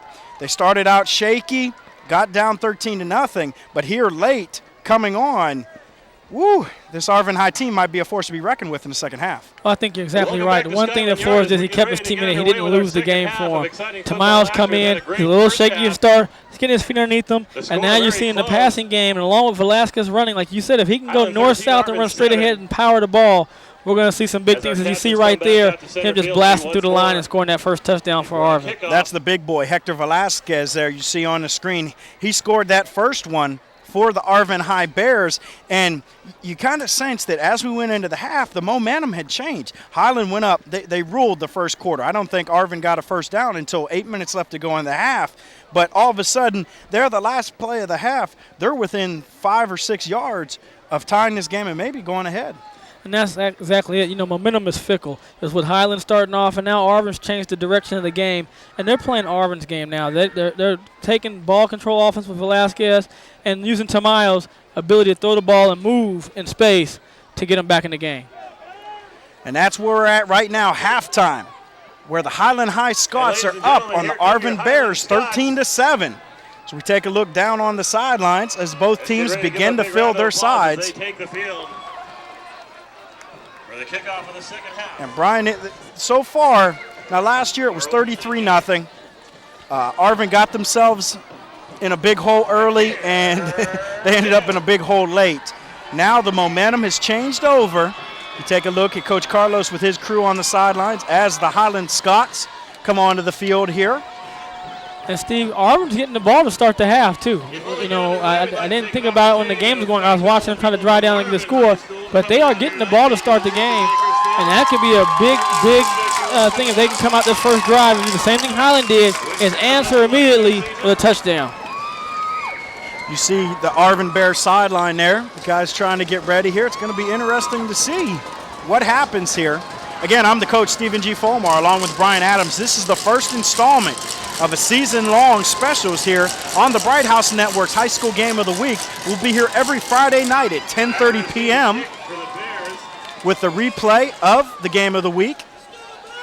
This game will also be replayed every Saturday morning at 10:30, also on the Bright House Network's Channel 21. Take a look there at Edgar Mares, head coach of the Arvin Bears. You know, and Steve, one thing that we've watched as a young Woolwich players to watch have all pretty much played well. Chakowski for Highland, Velasquez and Venegas on defense, Velasquez on offense, and Tamayo. So those guys that we have the young Woolwich players to watch are doing their thing tonight. And Chris Head, who was shanked the punt earlier and was replaced, kicks the ball off. It's muffed, but he's got some room there if he can get out to this right side, and he does. That's number 20, Angel Pineda, with a great return. He fumbled the ball as it came down after being kicked off by Highland's Chris Head. And I said if he got to that outside, he had some running room. And Coach, here you're going to see on the K-Pasa instant replay, he muffs the ball the same way the Highland player did earlier, but watch the difference. You're going to see Arvin Bear blockers in the picture. There's 1, 2, 3, 4. So those guys stay on their blocks, and that's what's going to give him a chance to get out. On the Highland side, they all took off downfield and left the back to fend for himself. Great job there by number 82, Juan Cardenas, washing his guys inside. It's first down in Highland territory for Arvin. Tamayo back at quarterback now, come out in a strong formation, 2 wide receivers. I got to make sure you don't get offside, so they give the ball to Hector Velasquez. Velasquez up the middle, he's got room to run. But the ball stripped, it comes out, but it pumps back into number 3's hands. That's Frankie Garza, heads up play by Frankie Garza. Velasquez fumbles, Garza picks up the ball and rolls for another 10 yards. And that's the kind of bounce you need. You got the start you need with a kickoff. Now you get a fortuitous bounce that bounce right to your receiver. But even though it's a fumble, I like the way Velasquez is just taking one move and going straight down the field in the K-Pasa instant replay right there. Now he's got to keep that ball tight, but right there, there's the pickup. Number 11, David Martinez knocked the ball out, and there you see number 3, Frankie Garza, the senior wide receiver, with a great job picking it up. And the ball now deep into Highland Scott territory at about the 26-yard line. They come out in eye backs. They now shift to a weak formation, 2 wide receivers. Tamayo drops back, and he's going to throw. Takes some room. He's got room. He's got to watch out for that guy behind him. They run into each other. Tamayo now with room to run. Gets himself a good block. And he's finally brought down at the 11-yard line. Ooh, I thought when that Highland Scott got behind him there, I thought he was going to get sandwiched, but instead of 2 Highland defenders run into each other. So we take a look at the K-Pasa instant replay. Tamayo drops back. He's got time. There you see number 42. That's the guy I thought was going to put it on him, Aaron Whiting. But instead, you see the back of the umpire's head. 2 Highland defenders run into each other. A great job staying on the blocks there. Good block by number 3, Frankie Garza. And Coach, the one thing I said about space, that's what I mean about space. Tamayo is really good in space. His ability to move around and keep himself alive is a big asset for the Bears. First down at about the 13-yard line. This time they give it to Velasquez, who's lined up in a fullback position. He goes straight up the middle, and this Arvin High line is putting it on the Highland Scots right now. All right, and that's a good run right there by Velasquez, but again, he's trying to go to left to right again. Just run the guy over. When you're that big, 255 in high school, cause some fear in those defensive backs back there. Put those shoulder pads down, get that level down, and just roll them over into the end zone. I'll tell you what, he's not too far from the end zone right now. They're down to about the 4-yard line. It's second and 3. They can get a first down. Again, they give it to Velasquez inside, and there's what we talked about there. He's trying to dance a little bit instead of going right up the field, and it costs him on that one. Velasquez running into the. And when he does that, he has to learn as he's going throughout the season. And his momentum is stopped. Anything that he has advantage of power is gone. And now you let guys who are smaller than you tackle. You see right there, 3, 4, 5 guys come. You're not going to beat 5 guys. Another interesting note is how they're moving Velasquez up. Now he's actually up in the fullback position instead of the tailback. They've got the little fella. That's number 30, Jose Gallardo. Velasquez now goes off to the weak side, offset 2 wide receivers. Well, I wouldn't be surprised to see that corner route here. Instead, they give it to the little guy. He goes up the middle. He's got a first down, but a good job by the Highland defense. He's eventually brought down by number 42, Aaron Whiting, the senior defensive end. But I think he still has the first down. We have a Highland player down. And I'll tell you, Coach, I like that movement around with Velasquez. Use him with his size. Use him as that lead black. Because when he comes through and he is a linebacker, he's going to either wall him off or run through him. He's going to open that hole for your running back. You see there number 54 for Highland shaking up a little bit, Jacob Williams. That's a senior defensive end. Williams has been in on a lot of the plays in the backfield here. So we have a measurement. You take a look at some of the faithful up here. It's Scotland Yard, Highland Scottsfield, and it is a first down for Arvin, first and goal. And this is what we talked about now, where it was 13-0. Now Arvin about 2 yards from tying this game and giving themselves the opportunity to go up. And I tell you, I like to see, if you don't get the first time with Velasquez, go second time with Velasquez and go a third time with Velasquez. And now he is back in the tailback position once again. They're going with the big formation. Actually, full house backfield. They got 3 back there now. Offset strong. 2 tight ends to that side. Instead, they go back to the weak side. Velasquez, again, he tries to dance around, and again, Highland does a great job stopping him up. Number 11, David Martinez, was in the backfield. I don't know that he made the play, but he did a great job getting back and forcing Velasquez to cut back outside. We take a look at the Highland, I don't know, what are they, Scots? Is that what the cheerleaders are? I don't know what they call them. We take a look at the K-Pasa replay, and again, Velasquez, you wonder if he doesn't just go straight. Again, They go strong, and again, Velasquez caught in the background. Number 44, Jordan Butler, the strong. They haven't listed as strong safety, but boy, he's built like a linebacker there. And that's the way he has to come in. You got to get that penetration. But again, I like going with him again. I can't see you stopping him 3 times on that goal line like that, but there is a Scotsman down on the field right there. We can't see the number. Down on the field. It's going to be 3rd and goal for Arvin at about the 2 as you see all the players take a knee. That's a little bit more than a knee. He's trying to get himself a cramp worked out. And this is something you never want to see here. Not a cramp, but the young man down for Highland. Hopefully it's something small. And like you, okay, now they've done what you said, Brian. They gave it to Velasquez on first down. They gave it to Velasquez on second down. You give it to him on third down. I take my chance with the big fella, 255. You don't run a little play action here and maybe try to toss it out in the flats or something? Yeah, you can try that, but I like the big fella. I'll tell you what, here. You can see I never coach when I say stuff like that, though. Here it's a situation where you almost wonder if you don't maybe move him up the fullback, fake to him, let him lead up, and then give it to the little guy. It's the little guy that got him down to the 2 or 3 yard line here. You know, Velasquez had some good runs early on, but it was the little guy that got the first down. Well, and on that second play that he got stopped, that was just a great defensive play. The guy makes penetration in the backfield. As we said, it was Jordan there. I mean, he just made a great defensive play when he makes the penetration. But we have here number 11, I believe. Number 11, that's David Martinez, a senior linebacker, but he's walking out under his own power. It looks like he'll be okay, and that's always a great sign. We're back to action, 6:37 left in the third quarter. The Arvin Bears with an opportunity. They come out in a strong formation. 2 tight ends to the right, 2 wide receivers. I formation. Velasquez is up in the fullback position. Oh, what a great call there. Now if Tamayo can get to the end zone, and he does. Outstanding call and outstanding execution by number 5 right there, Jose Tamayo. They faked inside the Velasquez, who had moved up to the fullback position. They faked to the little guy, number 20, Angel Pineda. And instead, Jose Tamayo, the athlete that he is, boots it to the outside, does a great job stretching out, and gets a touchdown. And ladies and gentlemen, we have ourselves a tie ball game at Scotland Yard. And again, like I said, that's a great call, and really a great play by Tamayo. I mean, that's just a heck of an athletic play for him to stretch out like that and pick up the touchdown. And I believe this is number 21, Jose Diaz, trying to put them up. And he does. And the Arvin Bears have their first lead of the ball game, 14-13, with 8:30 left to go here in the third quarter. And ladies and gentlemen, we have ourselves a ball game here at Scotland Yard.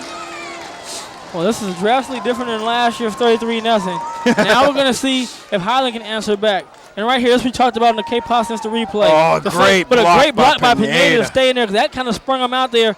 And right here, you're going to see just great play. That's just great effort by an individual right there. I mean, it doesn't get any better than that.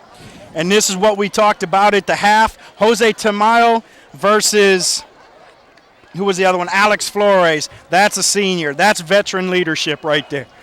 And veteran leadership has got the Arvin Bears back on top. And I think this is the first time in going into 7 quarters that the Arvin Bears have had a lead against Highland.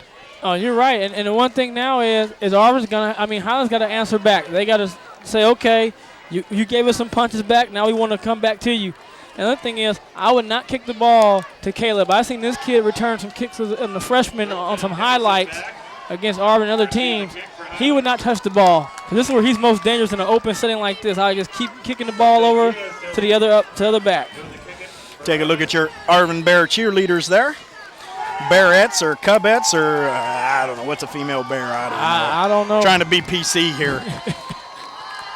Okay, number 21, Jose Diaz with a great kick. Is that Caleb? Nope. That's number 21. He comes through. He's got one man to beat. He beats Diaz, and he is off to the races.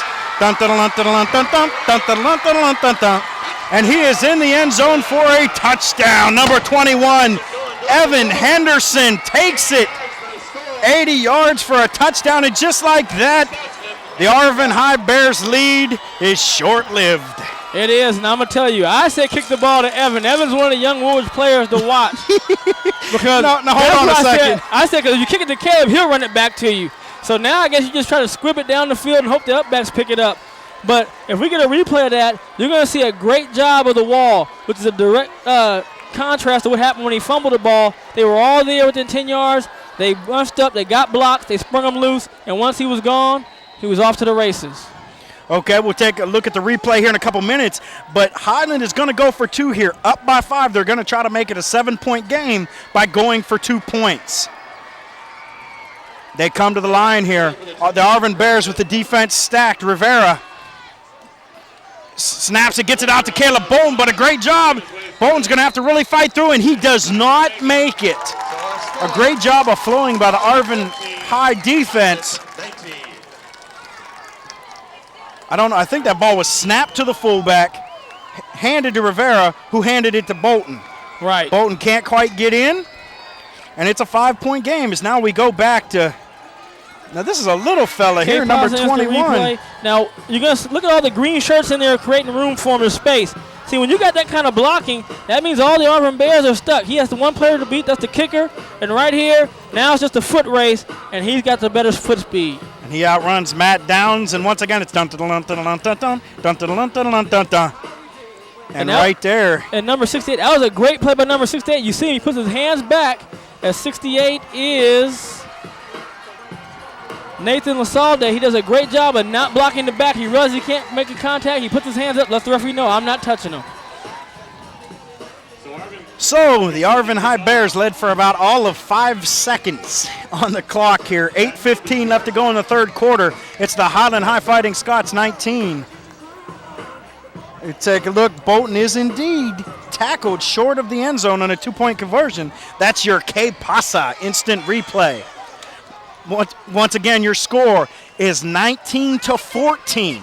Highland High Scots up by 5 here. 8:15 left to go in the third quarter. And I'll tell you what, Brian, this is exactly what we needed from the first game of the year on the Bright House Networks. It's a little bit of excitement. We don't need any 33-0 blowouts. We need ourselves a good game, and we're getting it tonight. And you're seeing the kids compete, and that's what everybody wants to see. You want to see a good competitive game, well played. Head kicks the ball off, and we're going to see if maybe this one might go. See if we can get it back, and he's got room to run it. Oh, and he's just caught by his shoelace. That's number 3, Frankie Garza.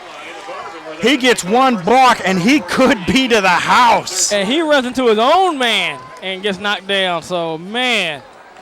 We take a look to replay here. Head with the kick for Highland, gets it to Garza. And that's what you talk about is you take a look at the wedge here. I wish I had the telestrator like Madden does. We could draw on the darn thing.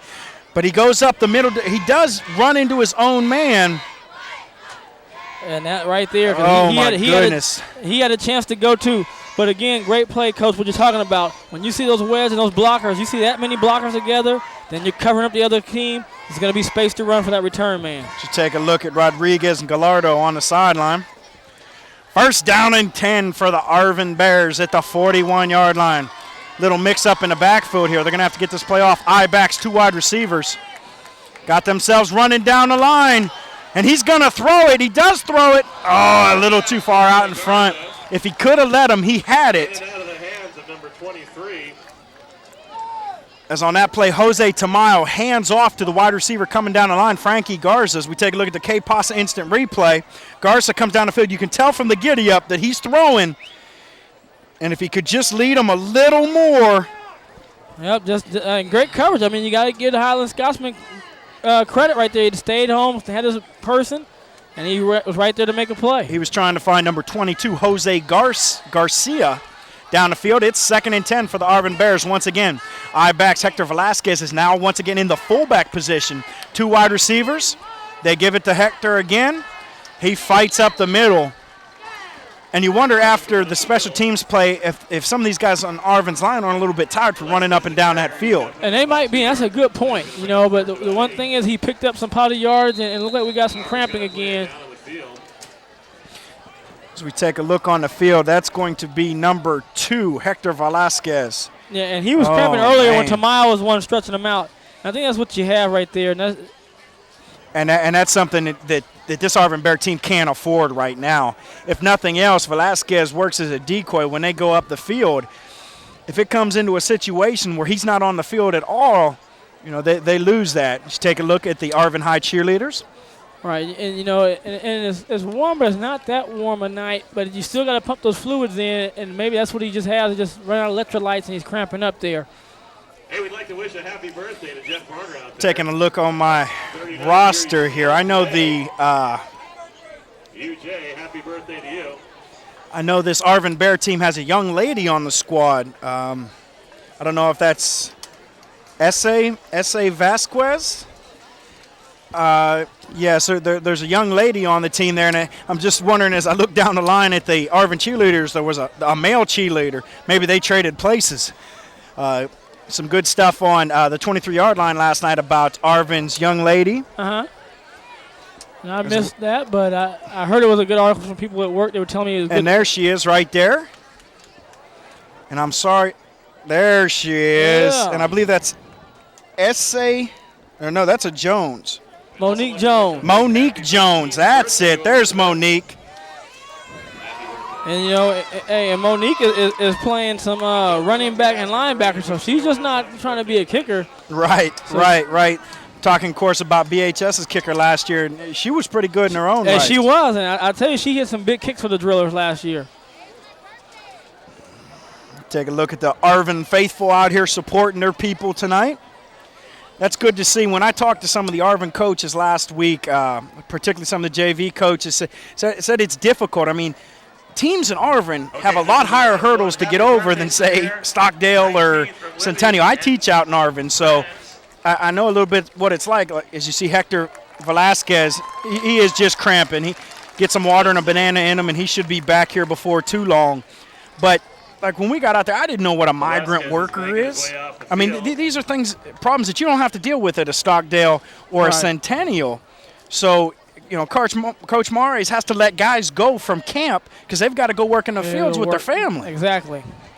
I mean, so he's not just a football coach here. Edgar Mares has got to be, a little bit of everything. A little bit of dad, a little bit of grandpa, a little bit of, Big brother. I mean, he has to play it all. And the thing is that you have to work around the family schedules and to be understanding of the family situation.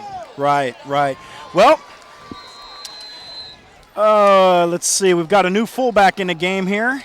I believe that's number 12, Edgar Sanchez. 3rd and 8. No, that's number 10. Sorry, Robert Duran at fullback. What they do, Tamayo with the fake underneath, and he's got a couple guys open.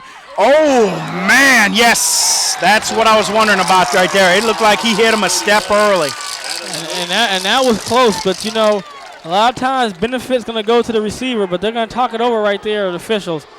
But they're going to call that on Lamucci. Yeah, and some booing there over on the Scotland yard side as you see pass interference. That ball was intended for James Anfield, the senior tight end.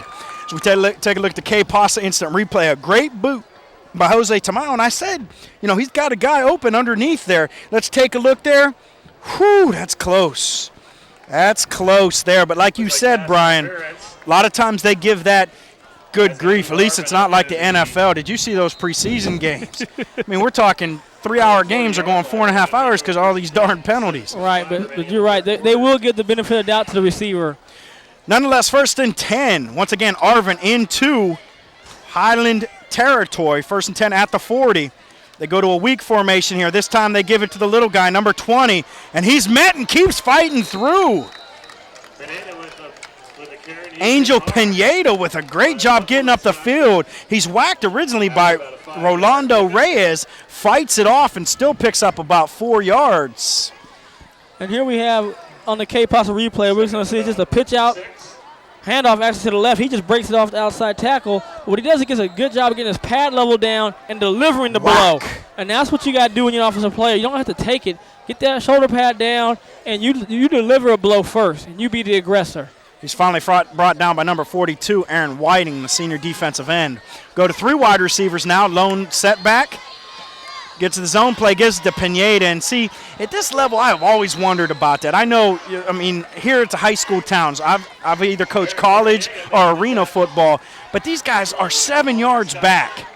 I mean, if you get any kind of penetration whatsoever, these guys are getting tackled for a loss. Yeah, Pineda was deep there. So look at Coach Carlos and Coach Mares.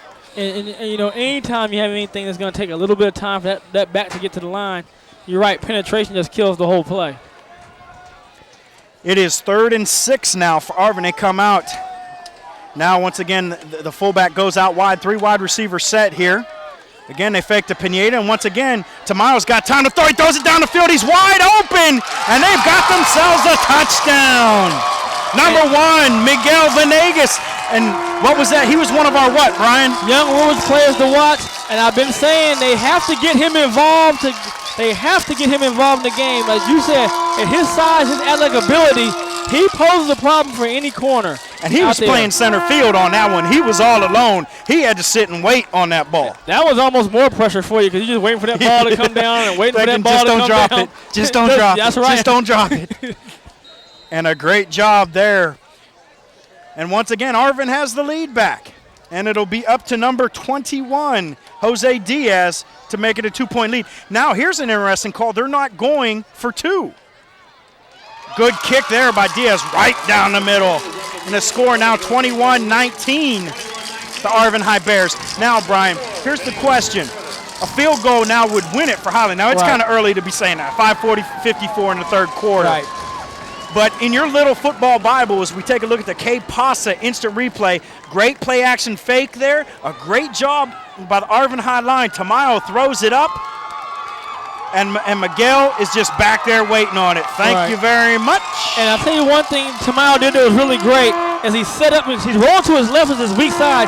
He squares his shoulders up to the line of scrimmage and delivers a throw. He didn't try to throw it floating to the left. He squared up, got rid of the ball. Good play by Tamayo. Good job, like you said, by the line.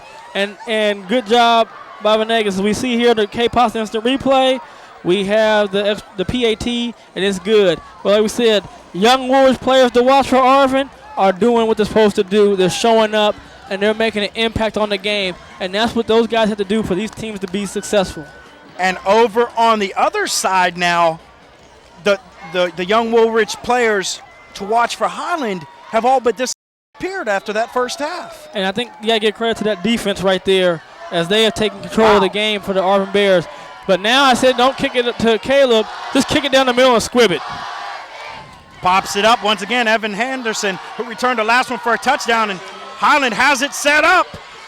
But he's going to get caught there in a great tackle by number 31. I believe it's number 31, but I don't see a 31. There's no 31 on the roster on the here. roster, but it is 31 on the jersey. There's no name on the jersey, so he must have got himself a little switch there. Great job, number 31. Yes, that was a good job because it was a chance for that one to have a chance to go. Yeah, so good job by Highland's wedge of setting up there. They've done a great job so far. 5:47 left in the third quarter, and this has been an action-packed third quarter. Arvin High Bears 21, Highland Scots 19. We're up here at Scotland Yard at the Bright House High School Game of the Week, the first one of the year for us. 1st and 10 at the 33-yard line. Caleb Bolton, he's got him wide open, and he doesn't have any time to throw. But he doesn't need to when he runs like that. Oh, but that one's going to come back as I see the referee throw a flag from center field. And I tell you what, number 84, Ryan Underwood, was 15 yards behind everybody. I saw him too, Coach. And the one thing, he just wasn't ready to get rid of the ball and didn't have a chance.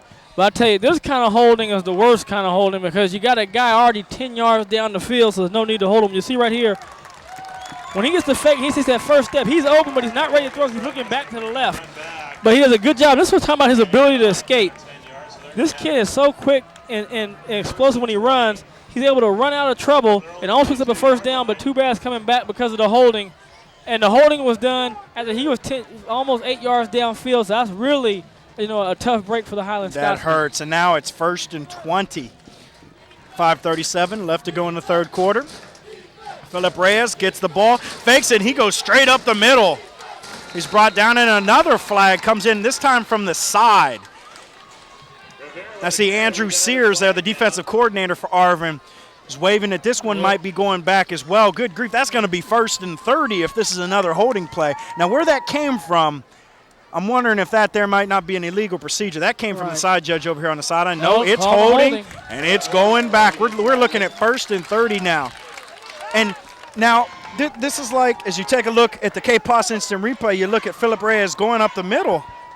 Ooh, and he got himself crushed there. Yeah, he did get a little twisted up. But I tell you, like you said, Steve, we're talking about now 1st and 30 deep in your end zone. What do? Do you stay conservative and just try to keep the ball, or you take a chance and try to get a big play? Is there anything but conservative in the single wing offense? Well, they've been opening it up. Yes, they have. Yes, they have, especially when you've got Underwood coming out 20 yards deep. Oh, and he drops the ball. Caleb Bolton, and he is crushed. And I'll tell you what, he's down about the 2-yard line. I think they have to be real careful now. Just get the ball out and punt and hope they can hold. Right, you might want to snap it to the fullback every play now because they're backed up at their 2-yard line. It is now 2nd and 30. Let's see, the first down is out about the 42. They're at the 2. It's 2nd and 40. But again, on that K-Pos instant replay, another low snap. Those snaps have to they can't be low now. They've had a lot of problems this whole game with the snap, and now it's just getting worse. Reyes, and they snap it right up to the fullback. He gets a couple yards, but it's not. Ooh, a nice shot. And no, yes, there a little illegal roughness there at the end of the play. Yep. Highland High Scott, a little frustration, blast somebody to the ground. Right after the whistle. Now the only bad thing about that is, and Highland High has a man down also. You're only going to lose about 1.5 yards there. You're only at the 3. Yes, as we take a look at the play on the K-Pasa instant replay. Direct snap right to the fullback, like we said, the safe play. And I like that call because right now you got to at the end there you see the late hit there at the right of your screen. And you see us there. I mean, personal fouls are never great.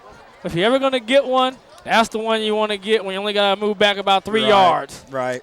But I know Cliff Bolton can't be happy, the head coach of the Highland Scots. He's not going to be. But I tell you, when he looks back at it, later, he's going to say it's better to be there than to be out in the field and lose 15. Yeah. I think here you're just seeing a team get worn down, though. Yeah. And, Highland, they do have more people. I remember doing play-by-play on the radio, color commentary on the radio last year. the game at Ridgeview. Young man walking off the field there for Highland. That's a good sight to see. And they had 24 guys out there, and I swear 3 of them were limping. Yeah, Cliff's got to be happy that he's got, 40 kids out there now. Oh, he's got to be. But I mean, like he said, when you got guys playing both ways, they're going to get tired, especially this time of the year. Your conditioning is not the greatest yet. Your conditioning is going to get better as time goes on. Right. 4th down and 1,000,000. Reyes gets the ball. He's got room to run. He's got a man open, but he's got a lot of pressure. Catches it, and he is whacked by number 3, Frankie Garza. Frankie Garza saw that the whole way. He knew that the play was underneath him, and you could see he was just trying to sucker them into throwing that ball. A great reception by number 31, Adam Lamucci. I mean, he went up fully extended, but Frankie Garza knew that ball was coming. Good pressure by the line. A good job by Reyes getting out, throwing the ball. Now watch this, though. Up, wham! And he just whacked him. And he got him in the small of the back. That's at the one spot you don't have any pads, and he got him just dead solid that small of that back and hit that ground. That'll shake you up a little bit. Evan Henderson back now to punt. Frankie Garza back for Arvin. This is a guy that's almost broke it a couple of times. Not much pressure there. A good kick. Oh, no. What is Frankie thinking? And he knows it. He tapped himself. He knows he had a chance to and return Edgar Mares is screaming at him, going, what are you thinking? I think he might have whacked himself on that hit he put on Lamucci, and he just wasn't thinking there. Well, I'm going to tell you this. I'm watching him now. Garza has 2 gloves on. When he threw that pass, he had a glove off. If I'm on the Highland defense and I see him take that glove off, I know he's going to throw a pass. 3:38 left in the third quarter. And, boy, this has been the third quarter as you take a look at the K-Pasa instant replay. There was nobody in the screen. 3:38 left in the third quarter. Arvin High Bears 21, Highland High Scots 19. We're at Scotland Yard on the campus of Highland High, the Bright House Network's high school game of the week. I'm the coach, Stephen G. Fulmore, along with Brian Adams, bringing you the first of many games this year, every Friday night at 10:30 right here on the Bright House Network's Channel 21. Tamayo doesn't like what he sees, so he calls a timeout. And Mares, it looked like somebody wasn't on the field that needed to be. See a little bit of that Arvin Bear pride there. Right. And I think that's a great job, too. At this point in time, you got momentum on your side. Don't rush anything. Take your time out. Get everybody there and run your offense. You take a look there at the Arvin High fans over here, and they've got something to be pumped up about tonight. This time last year, they did not. Want to remind everybody again that the high school game of the week will be on every Friday night at 10:30. Next week, Brian and I are at West High School for Foothill at West. The games are replayed every Saturday morning at 10:30 right here on the Bright House Network's Channel 21. 3:38 left in the third quarter. 1st and 10 for Arvin. And I'll tell you what, your wide receiver is really deep there. And again, he comes down the line. Again, they give it to Pineda, and he is just whacked. That's my word for the evening, whacked. Well, I'm going to tell you, that's the second time Jordan Butler's had a chance to come across that line of scrimmage and make a play in the backfield. You see right there, he's just going to come straight across, and he's in the backfield, and boom, there they are. They're all on him. 4, 5 Scotsmen go to attack. And there's where we talked about Frankie Garza. He actually flinched a little bit beforehand. Nobody saw it. I had my eyes on him. He had both gloves on and went in high motion, so Highland knew that he wasn't throwing the ball anywhere. We go to I-back, 2nd and about 13 now. 2 wide receivers. Again, the running back flinched. They don't call it. Again, to give the ball up the middle. A good rush there. Little pushing again near the end. A little frustration coming out maybe. Nonetheless, a pretty good run there for Hector Velasquez. He has gotten over his cramps, and he's right back in the lineup. It's going to be 3rd and about 8 here. 2:30, or just about 2:30 left to go in the third quarter. And on the K-Pasa instant replay, you got right there. Velasquez, when he uses his body to move forward, when he gets tackled, he falls forward and picks up extra yards. When he runs side to side, is no gain. Okay, now this could be interesting here as you see Tamayo go back to speak real quick. with the tailback, Pineda. Once again, Velasquez up in the fullback position. Now he goes out to wide receiver. 3 wide receiver formation here. Little play action. Good block by Pineda, but it's not near it. Oh!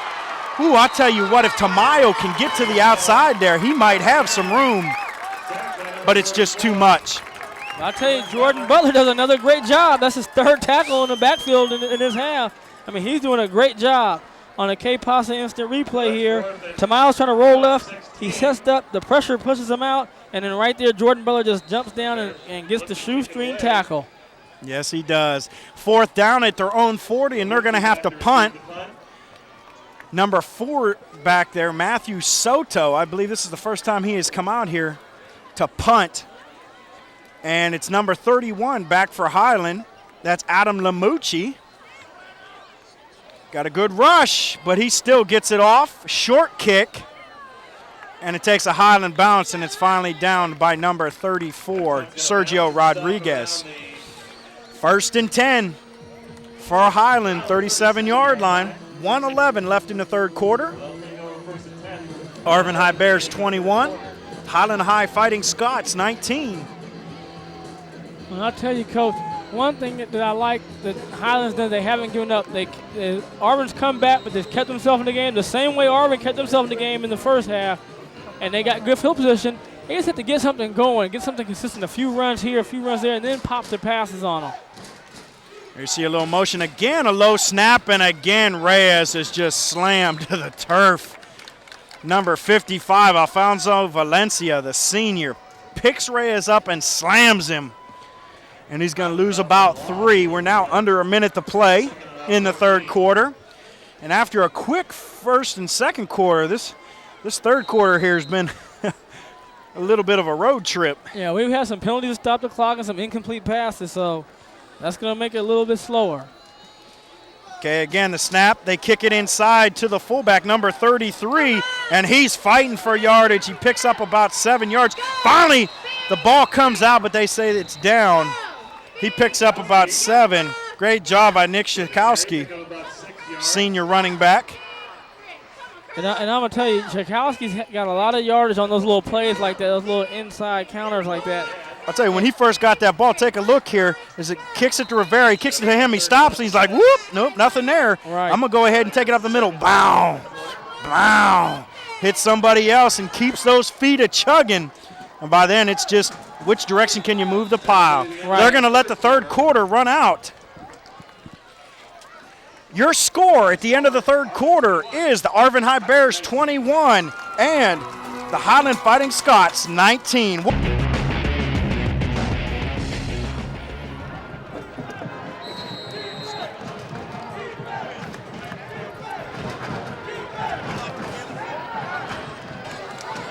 Caleb Bolton over the middle.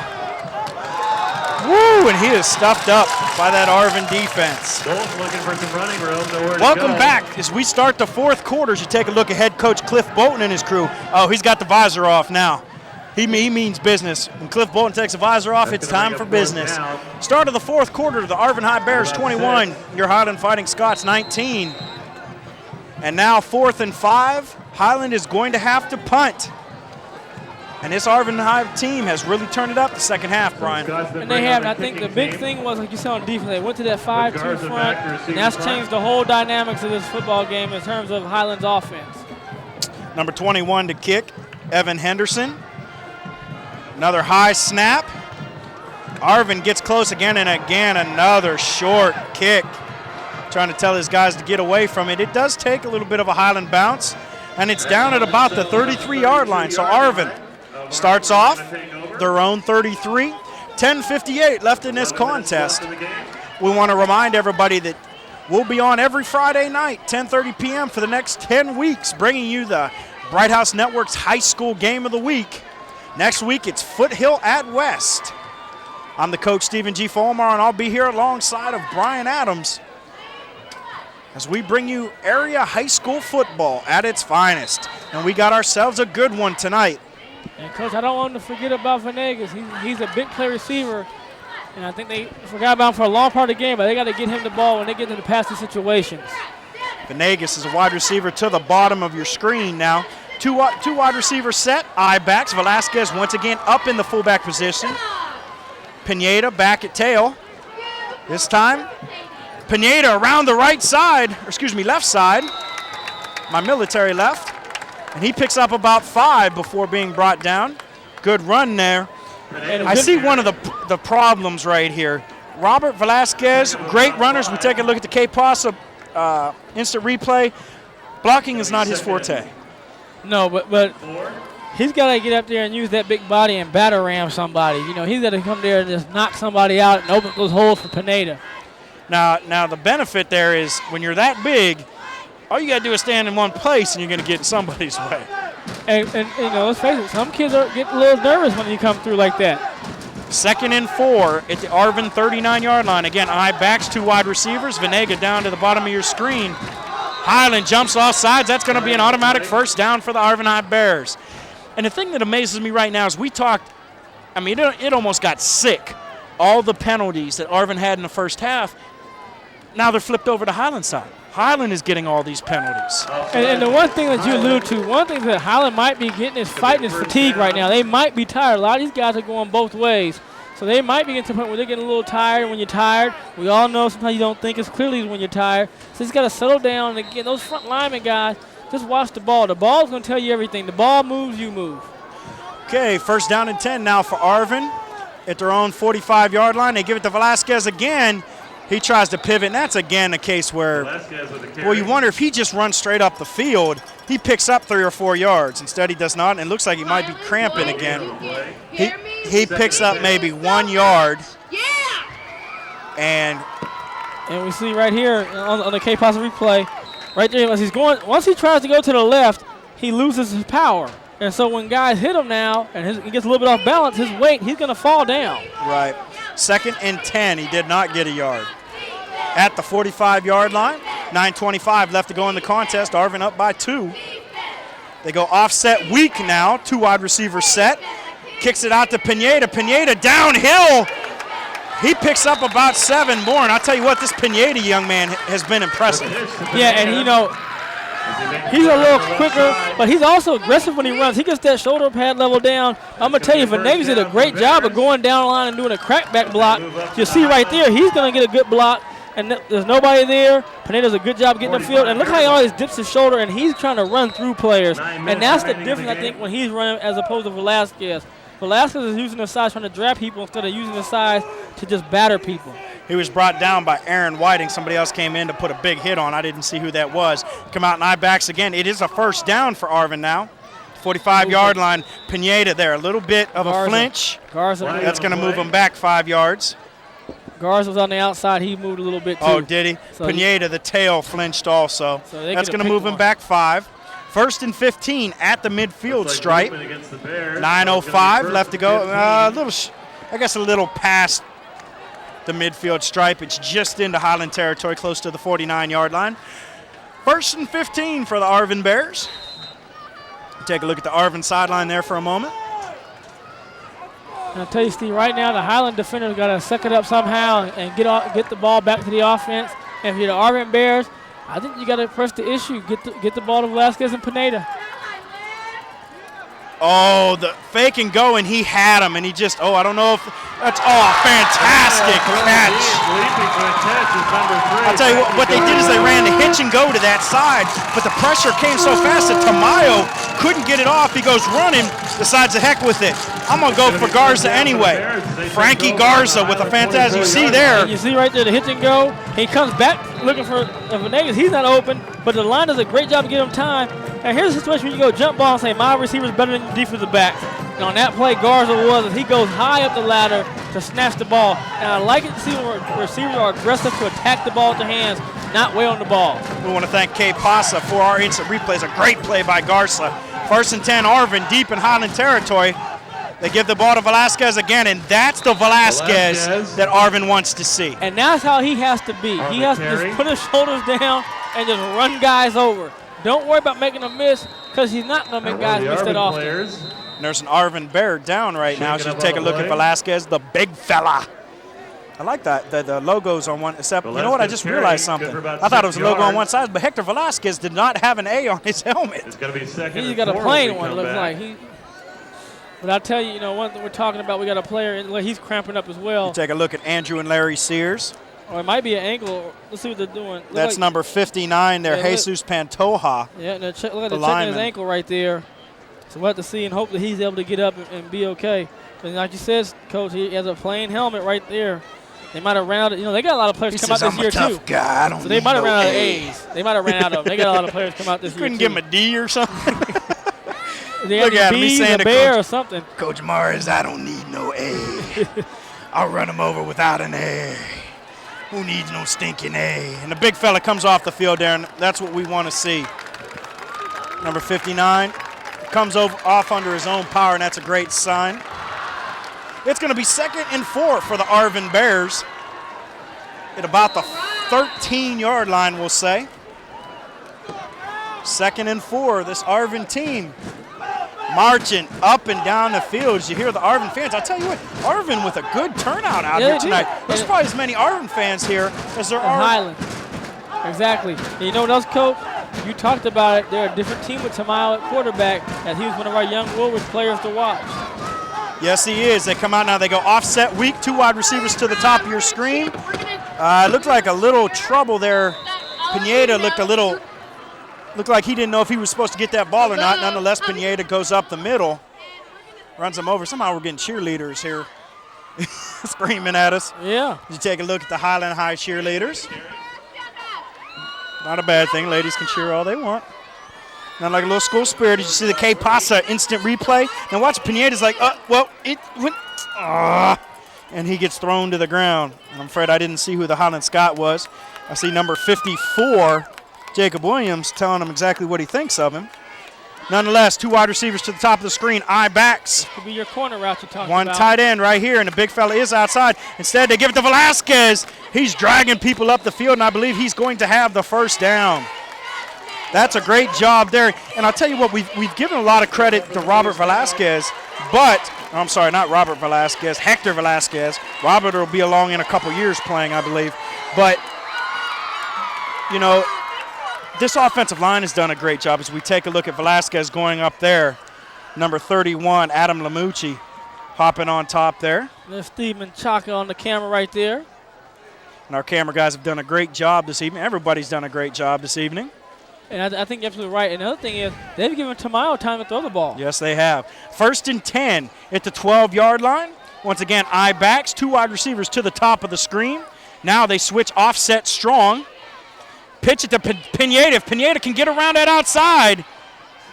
And I'll tell you what, that time Velasquez did do a good job blocking. Velasquez sealed that linebacker to that side. Pineda is able to get outside. And finally, number 42, Aaron Whiting, gets, he looks like he might have got off a little early there. Yeah. See, Pineda makes a great grab on that. Not a great pitch from quarterback Jose Tamayo. Number 42 chasing him down from behind. And I stand corrected. Rolando Reyes with a great open field tackle there. Well, Whiting never giving up and continuing to keep chasing pursuit, which you're taught to do. Okay, now you take a look at Highland's defense shifts to the offside. Velasquez goes up the middle, and he's down to about the 2-yard line. I'm telling Coach, he's a different runner inside the 10-yard line. Can smell the end zone. Yeah, he's a pay dirt runner. We're going to have to put him on our pay dirt runner team because he gets down here, he runs a whole different style.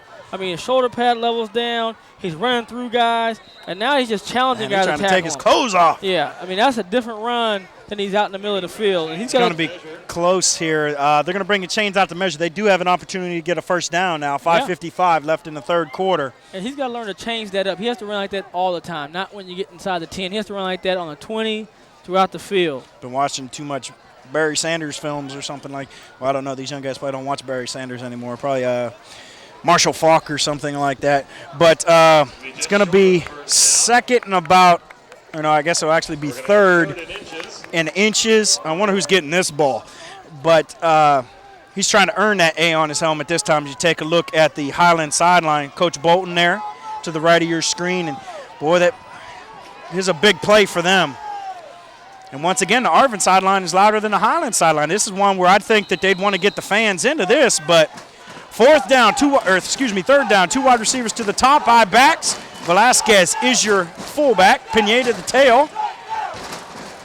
Tamaro takes it himself, and I believe he's in the end zone. He is. Touchdown. And that's a great call right there by the coaching staff of Arvin, because you know they're going to key on Velasquez, and you hit him with a quick hit with the quarterback, and Velasquez stand there and they're not ready. Highland finds themselves in a little trouble now. The Arvin Bears have switched things up. Number 21, Jose Diaz, will come in and try to make it a 9-point game. 27-19 your score, 5:40 left to go in the game. And this is a crucial kick because it makes it a 2-score game. Oh, and Hector was looking for his A, so he's late coming onto the field. Trying to find his helmet decals. Jose Diaz comes off a little crooked, but it's good. And it's now a 9-point ball game, 28-19. 5:40 left to go in this game. I'll tell you what, after a long third quarter, this game's wrapping up quick, and Highland's going to have to jump on. And you see our front, Bernie and Zach in there. Bernie and Zach doing a great job for us once again. A great job tonight by our Bright House crew staff. I'm the coach, Stephen G. Fulmar, along with Brian Adams. Bernie and Zach back in the truck. I don't even know. We got so many cameramen, I don't know who's who out here.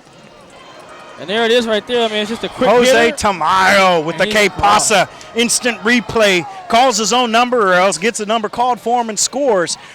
Arvin High Bears 28, Highland High Scots 19, 5 minutes, 40 seconds left in this contest. And that's the problem here, Brian.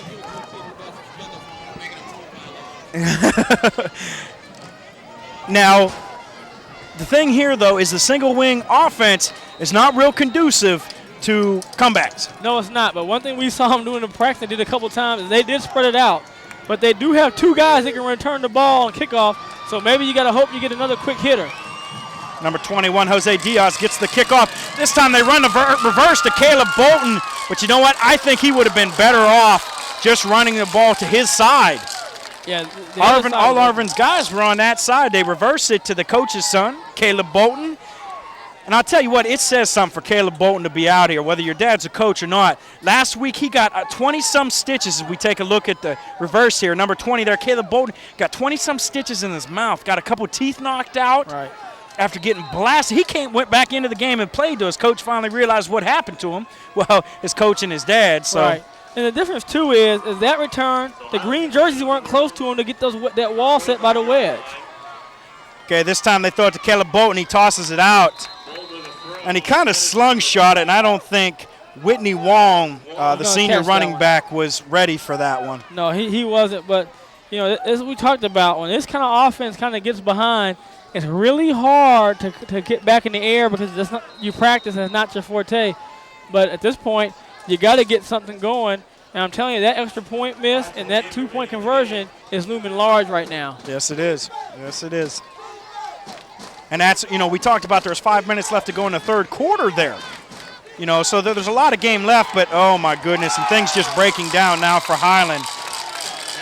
Number 21, Evan Henderson, takes the snap, and he's brought down by number 34, Sergio Rodriguez. And I don't know if that one ever really had a chance. You take a look at the K-Pos instant replay.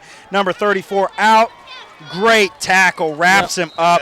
And I think even if he would have got away from him, it wouldn't have mattered. Number 12, Edgar Sanchez, penetration, was there. You know, again, we're looking at 3rd and 18 here, and Coach Bolton says, listen, we got to talk about this. When he calls a timeout, he's out there ahead of anybody. And, Coach, we got to talk also, Coach, about the fact that here's a team that was going to run 3-4 defense.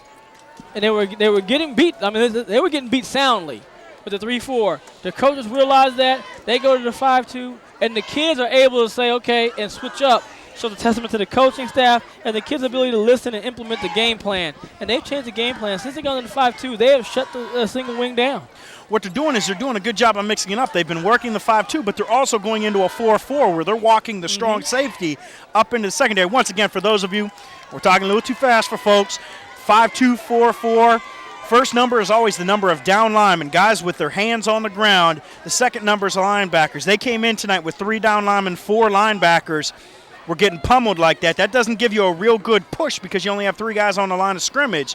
What they decided to do is instead go to a 5-2-5 down lineman or a 4-4. Now, 4-4, that's 8 men in a box. That's going to stop the run there. Now, they're going to be down with 4 linemen. The only reason why they're spread out now is because the offense is in a spread, so that's why you're seeing the adjustment. And once again, a horrible snap.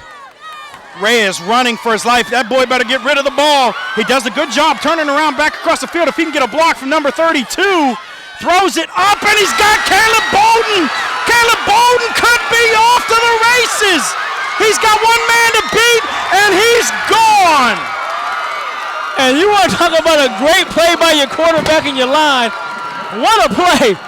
I mean, this game has had everything in it. Kickoff return, scrambling around, and Caleb Bolden, you can see the kid's speed. Once he catches it, it's hard to catch him. But, I mean, what a play, Coach. Philip Rivera was in his end zone when he threw that ball. He got blasted when he threw it. He's actually limping off the field right now. Wow. I mean, I would have to say that is your young Woolridge play of the game right there. Yeah, that's got to be play of the game. Goodness sakes. And now it's going to be interesting to see. They're down by 3. No reason to go for 2. They're going to line up for the extra point.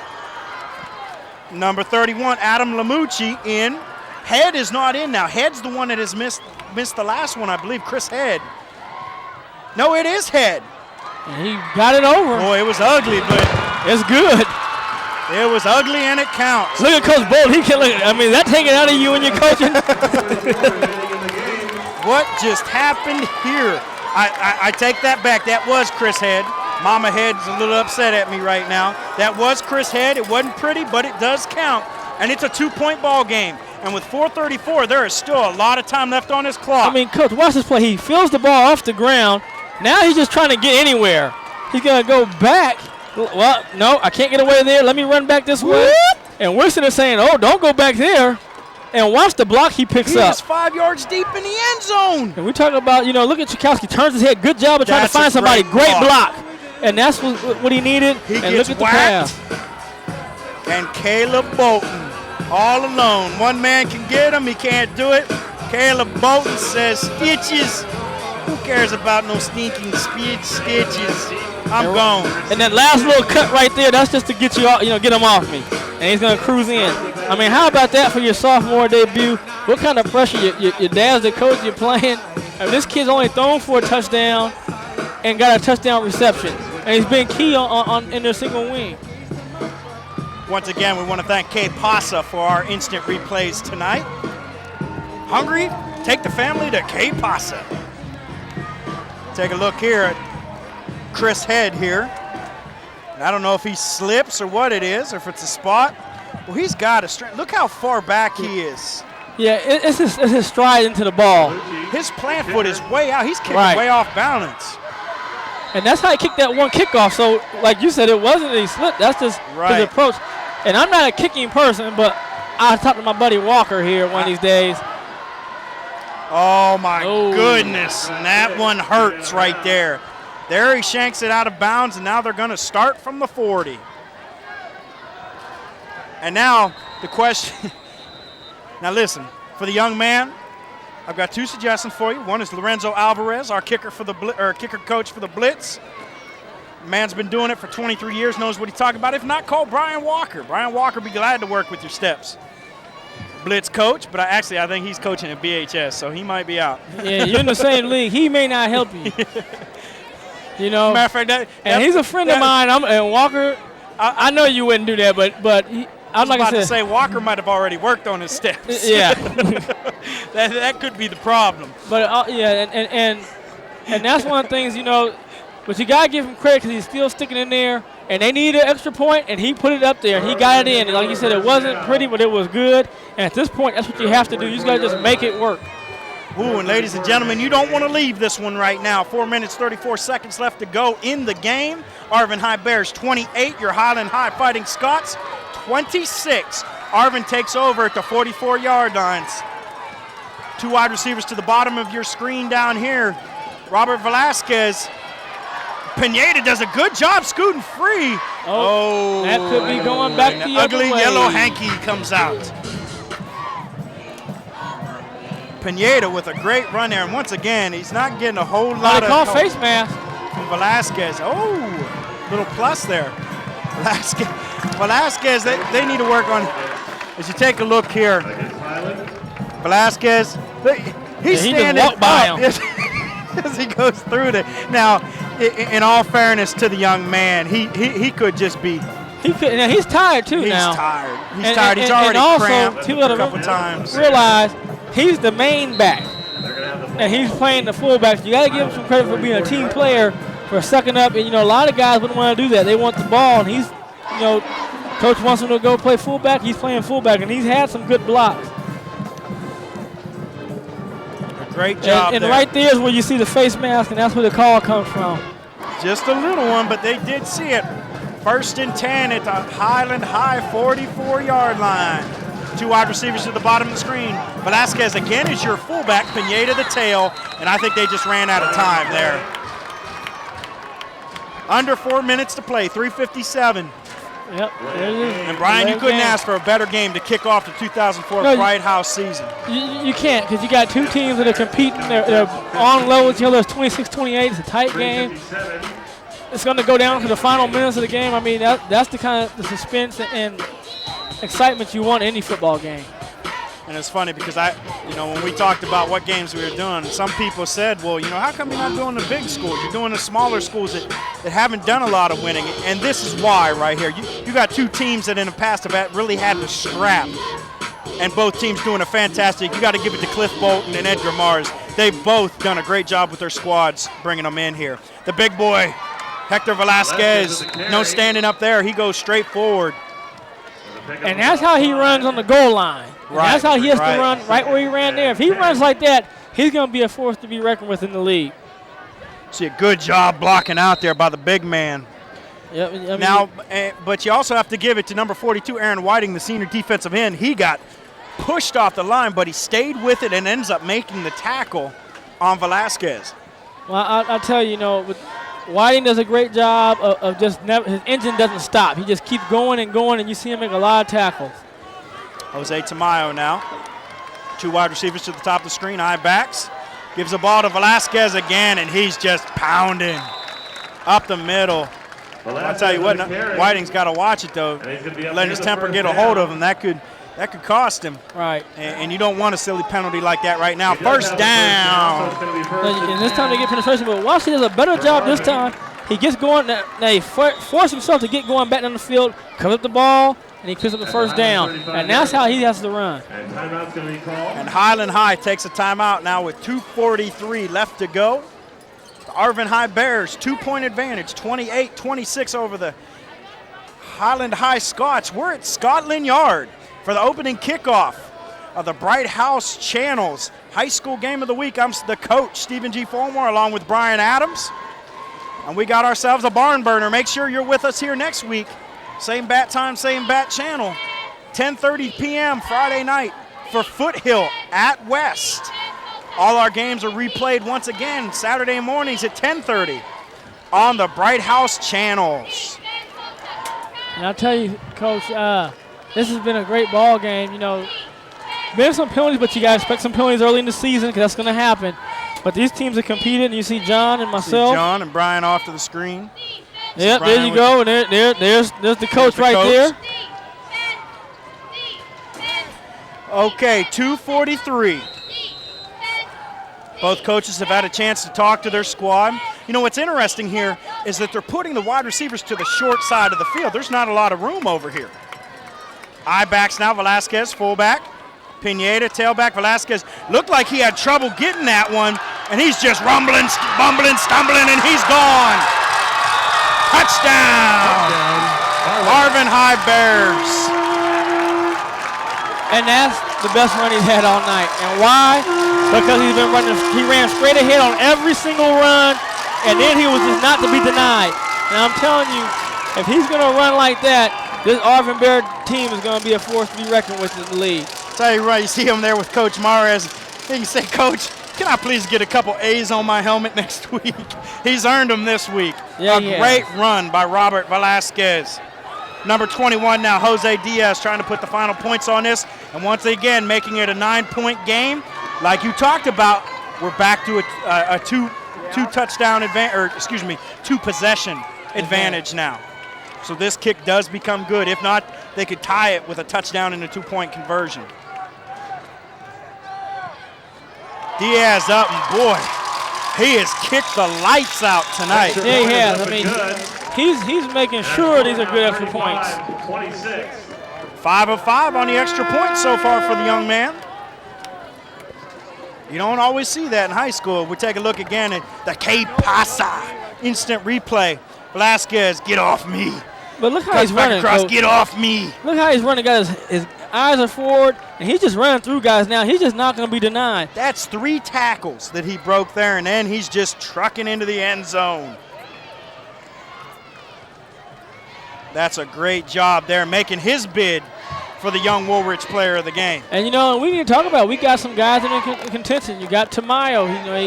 You got Venegas. Venegas had a huge critical interception early that stopped the bleeding, and I think that also changed the dynamics, and he comes back and scores a touchdown pass. And Velasquez has been, the workhorse. Pineda's had a good game. He hasn't scored, but he's been the guy to change the pace and those quick hitters that have given the team life and picked up some crucial first downs. And on the Highland side, Tchaikovsky's had a great game offensively. He's gotten the ball. Caleb Bolton. And then on defense, we've had Whiting. He's done a great job. So we got some players that are in contention for the player of the game. A little thunder and lightning for the Arvin High Bears. Pineda's the quick one. Velasquez he kicks him in the back. That's and a hit there by Whiting. And remember, we talked about earlier, Whiting's got to hold his temper. He just cost his team another 15 yards. Position. Because now you're talking about instead of having the ball on the 41, you're going to be back 15 yards. Now, in his defense, Whiting has had a good evening defensively. Yes, he really has. He's played his bottom off. I think now the frustration showing through. He ends up getting himself a late hit. Now, my question is, was that intentional? Because he almost looked like he tried. Now, second game of the year, or was the third game of the year? Let's see right here what happens. The ball's down. And watch Whiting. They're still going. Bam! And that's the kicker, too. Come on now. Yeah, so, that's a situation where you got to be thinking right there. You can't afford – you can't penalize your team. You're talking about you move the ball to 26, 27-yard line. That's a crucial 15-yard penalty. Yes, it is. It's going to be first and down at 10, about the 27. And they've got to score 2 touchdowns in 2:29. And that's not the forte of this kind of offense, but they got a huge play. And I think they scored 2 touchdowns in all about 12 seconds. On the 2 touchdowns they have scored in the second half. Yep. Great job, though. And now, like we saw in practice here, they come out in the spread. Reyes, all back by himself. I'm sorry, Philip Rivera. I think I've been calling him Reyes all night. A great pass rush there, but Rivera does a good job. He just slings one up for Caleb Bolton, and he was double covered. But it stops the clock. Great job by Philip Rivera of just escaping there, because take a look at the Que Pasa play of the game, or instant replay. Coach, that ball's on the ground when it's coming out. And we'll have to check that, because I'm pretty sure last year they called that down if the ball was snapped and touched. I thought so too, but right there's overthrown, stops the clock. Could be a rule change. We'll check on the CIF stuff in the week, and we'll get back to you at next week's Foothill West game to see what the ruling is on that. Nonetheless, it's 2nd and 10, 2:20 left in this game. Philip Rivera drops back, and he's just slanging now. He's got room. Oh, what a play. They said he's not in. That's the big man we talked about, Miguel Venegas. I mean, you don't want to throw the ball his way. I was just about to say that. You took the words out of my mouth. That's not the side you want to go to. No, you don't want to be throwing his way. He's too much of an athlete. Now back to the Que Pasa instant replay, and there was no guessing where he was going from the giddy up here. Good job blocking by the Highland line. Throws it down the field, a good tight spiral. He just throws it too far. Venegas, of course, that's way over on the other sideline. We can't see that from here, but a fantastic effort by Venegas. You got to go to the other side. 3rd and 10. You got to. Again, low snap, picks it up off the ground. Again, Rivera throws it across the field. He's got Caleb. He gets crushed, but he comes down with the ball, and he's got a first down. I'm telling you, this kid's a player. I mean, he has no fear. Slight build. He jumps up in the middle of the field, catches it, takes the hit, and he just pops up. That is a fantastic play there. You see Rivera drop back. Once again, great pass protection by the Highland Scott line. Rivera drops back. He knows he's going to get hit, throws across his body. Caleb Bolton with a fantastic play. Right. First and 10 at the 47. Again, he's got time. Rivera throws it down the field again. Out of bounds. He finds number 21, Evan Henderson. I'll tell you what, this Rivera kid is no joke. We're seeing two quality quarterbacks here tonight. Yeah, and what they're doing is with their ability to escape, they're able to buy themselves time. And I like the way they set up. Even going to their left, they set up well. That's woo. And I'll tell you what, Rivera's doing all this on the run also. Yeah, he is. Elway-esque, I guess. Or Elway-esque. Elway-esque.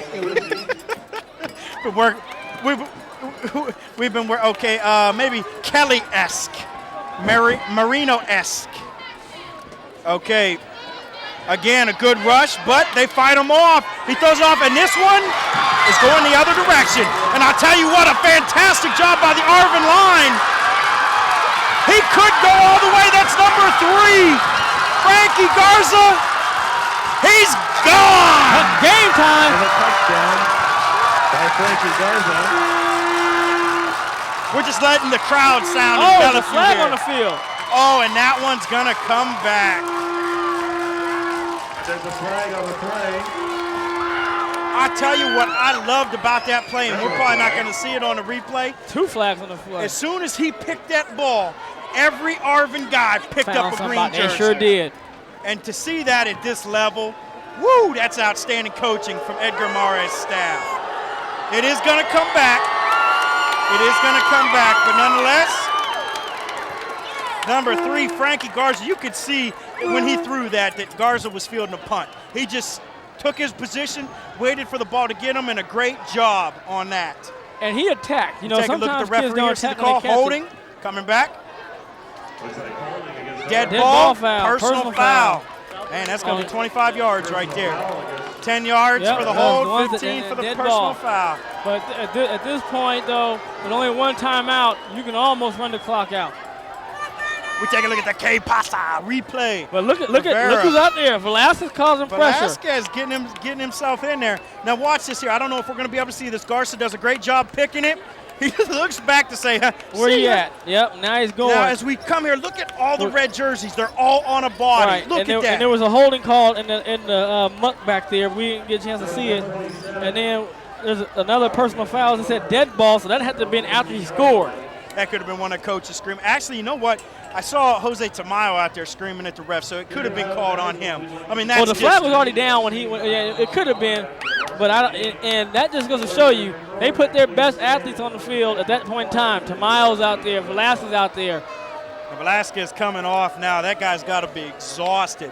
Okay, it's going to be first. They say first and 10 because it was dead ball. First and 10 at about the 14, and strange they take Velasquez out here. But I guess it doesn't matter who's running it, does it? They toss it out to Pineda. He's got some blocking out in front of him. Pineda around the corner, one man to beat. Yeah, but he got to stay in bounds. He's got to stay in bounds. Now that's a great tackle by Adam Lamucci, the free safety for Highland, because if he doesn't get him, he goes to the house.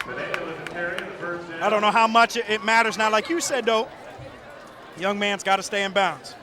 Got to stay in bounds. Pineda, senior defensive back. Now, as I take a look at their stuff here, this is the year for Arvin. I mean, they have got so many seniors that they're going to be rebuilding after this year. So right. This is the year for them. But it helps to rebuild. It helps rebuild when you got enough players coming out to keep the water running fresh. Yes. First and 10 at their own 28-yard line. Ladies and gentlemen, 1:17 left in this game. Arvin High Bears 35, Highland High Scots 26. Velasquez is back in the game at fullback. I wonder who's getting the ball. Whoops, imagine that. Velasquez goes up the middle, good tackle. And there's number 42, Aaron Whiting. Whiting has been in the middle of just about every play. Highland takes a timeout there. Well, Coach, that's going to give us a chance to talk about, we got to pick out with our crew and everybody, Young Woolwich player of the game. So we could pick about there's six about guys. I mean, really, they were. Take a look at the K Pasa instant replay. Right, you see Velasquez right there. Good just job by Whiting yards. holding on to the feet. And we got. That looks like Eric Noriega, the linebacker, in there also. Call. But so we got to start looking at who we're going to pick. Boy, I'll tell you what. Tamayo has done a great job. Pineda has done a great job. Venegas has done a great job. Miguel Venegas has done a great job, but I think you got to give it to Velasquez. I mean, we were talking about even on defense there, he's got to be exhausted. He was the one putting pressure on Philip Rivera. You know, so that would be my choice. It's Hector Velasquez, the big tail. I would second Velasquez as a choice for Young Woolwich player of the game. And then our honorable mention player of the game this year is something we're doing new. And it's just an honorable mention that goes out to the team that does not get the victory. And I say it has to go to young Caleb Bolton. I agree with that as well. In his first varsity game, he's got to get the honorable mention, Young Woolwich player of the game. Yes, he does. Bolton had a great game. Oh, Pineda breaks it out of a crowd once again with one man to beat, but he goes out of bounds again. He's brought down by number 31, Adam Lamucci. Again, Lamucci makes the touchdown-saving tackle. And again, the young man goes out of bounds. Yeah, he just got to go in a situation like that. But when you're running like that, though, you're just so happy to be seeing green. And there you go in the instant replay. He's going to bounce it out. You're happy, you think you can score. But this is when your football brain kicks in and says, you know what, let me lower my shoulder and stay in bounds. You see, he tried. He tried to, just a little late on the reaction. A little late on the reaction, that's it. By then it was too late. 51 seconds. They say he did stay in bounds, so it's rolling down. So I take that back. Great job, Pineda. Well, lower that shoulder and stay in bounds. You can go into victory formation now. If he takes his time here, this should be the last play of the game. Or no, I'm sorry, there'll be two. Gets it out to Pineda again. Penalty. And that's when victory formation becomes your best friend. Yes. You know, there's no need at this point to really take a chance on a pitch, the ball, drop anything. Go into your victory formation, let the quarterback take a kneel, and end the game. Yep. I agree fully. You just take it. You can kneel it out now. There's nothing they can do. No timeouts, 28 seconds. It takes away a chance of any kind of penalty, any kind of fumble. And it must have been, I see they're talking to Highland. It must have been a holding penalty on Highland.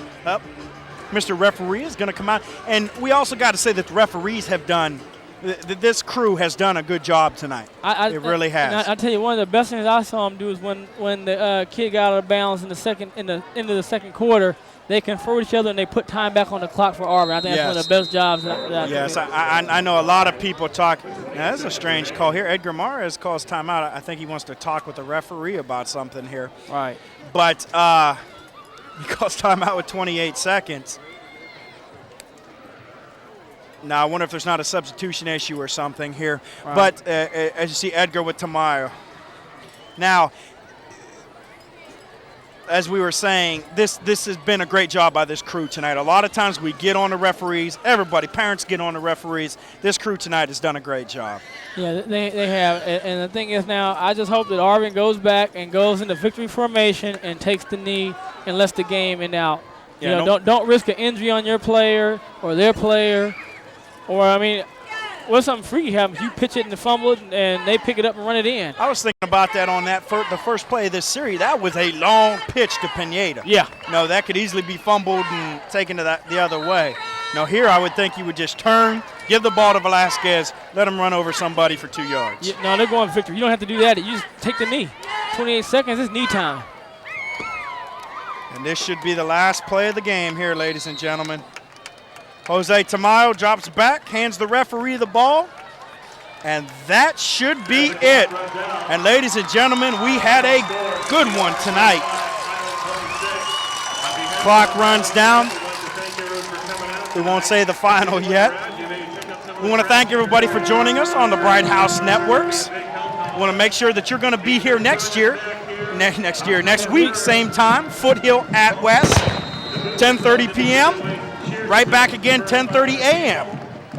Take a look at both groups, and it is official. The Arvin High Bears get their revenge. We'll be right back after.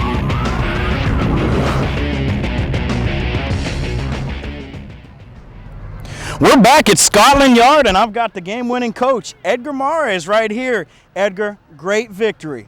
You were down 13-0. That's got to say a lot about your squad coming back. Well, I've said it, our motto this year is unfinished business. The kids fought through a flat start. Give all the credit to Highland for starting off with a lot of intensity, but our kids did well in stepping back, and we managed to get the victory tonight. Ladies and gentlemen, the winning head coach, Edgar Mares. Congratulations. Good luck in 2000, Coach. Now we're going to bring in the big man, Hector Velasquez, our young Woolridge player of the game. Hector, I got one question for you. What happened to the A's on your helmet? I was in a hurry to get dressed, and I totally forgot about them. Oh, we thought maybe Coach Mares didn't give them to you yet.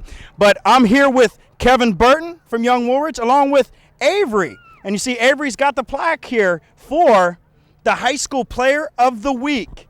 Congratulations, Hector. A great job running tonight. Hector, congratulations on behalf of Young Woolridge Law Firm, and you played a tremendous game, and hope to see you again sometime in the middle of the season. Congratulations. Thank you, sir. Here, Avery. Congratulations, Hector. On behalf of Young Woolridge. On behalf of a Young Woolridge.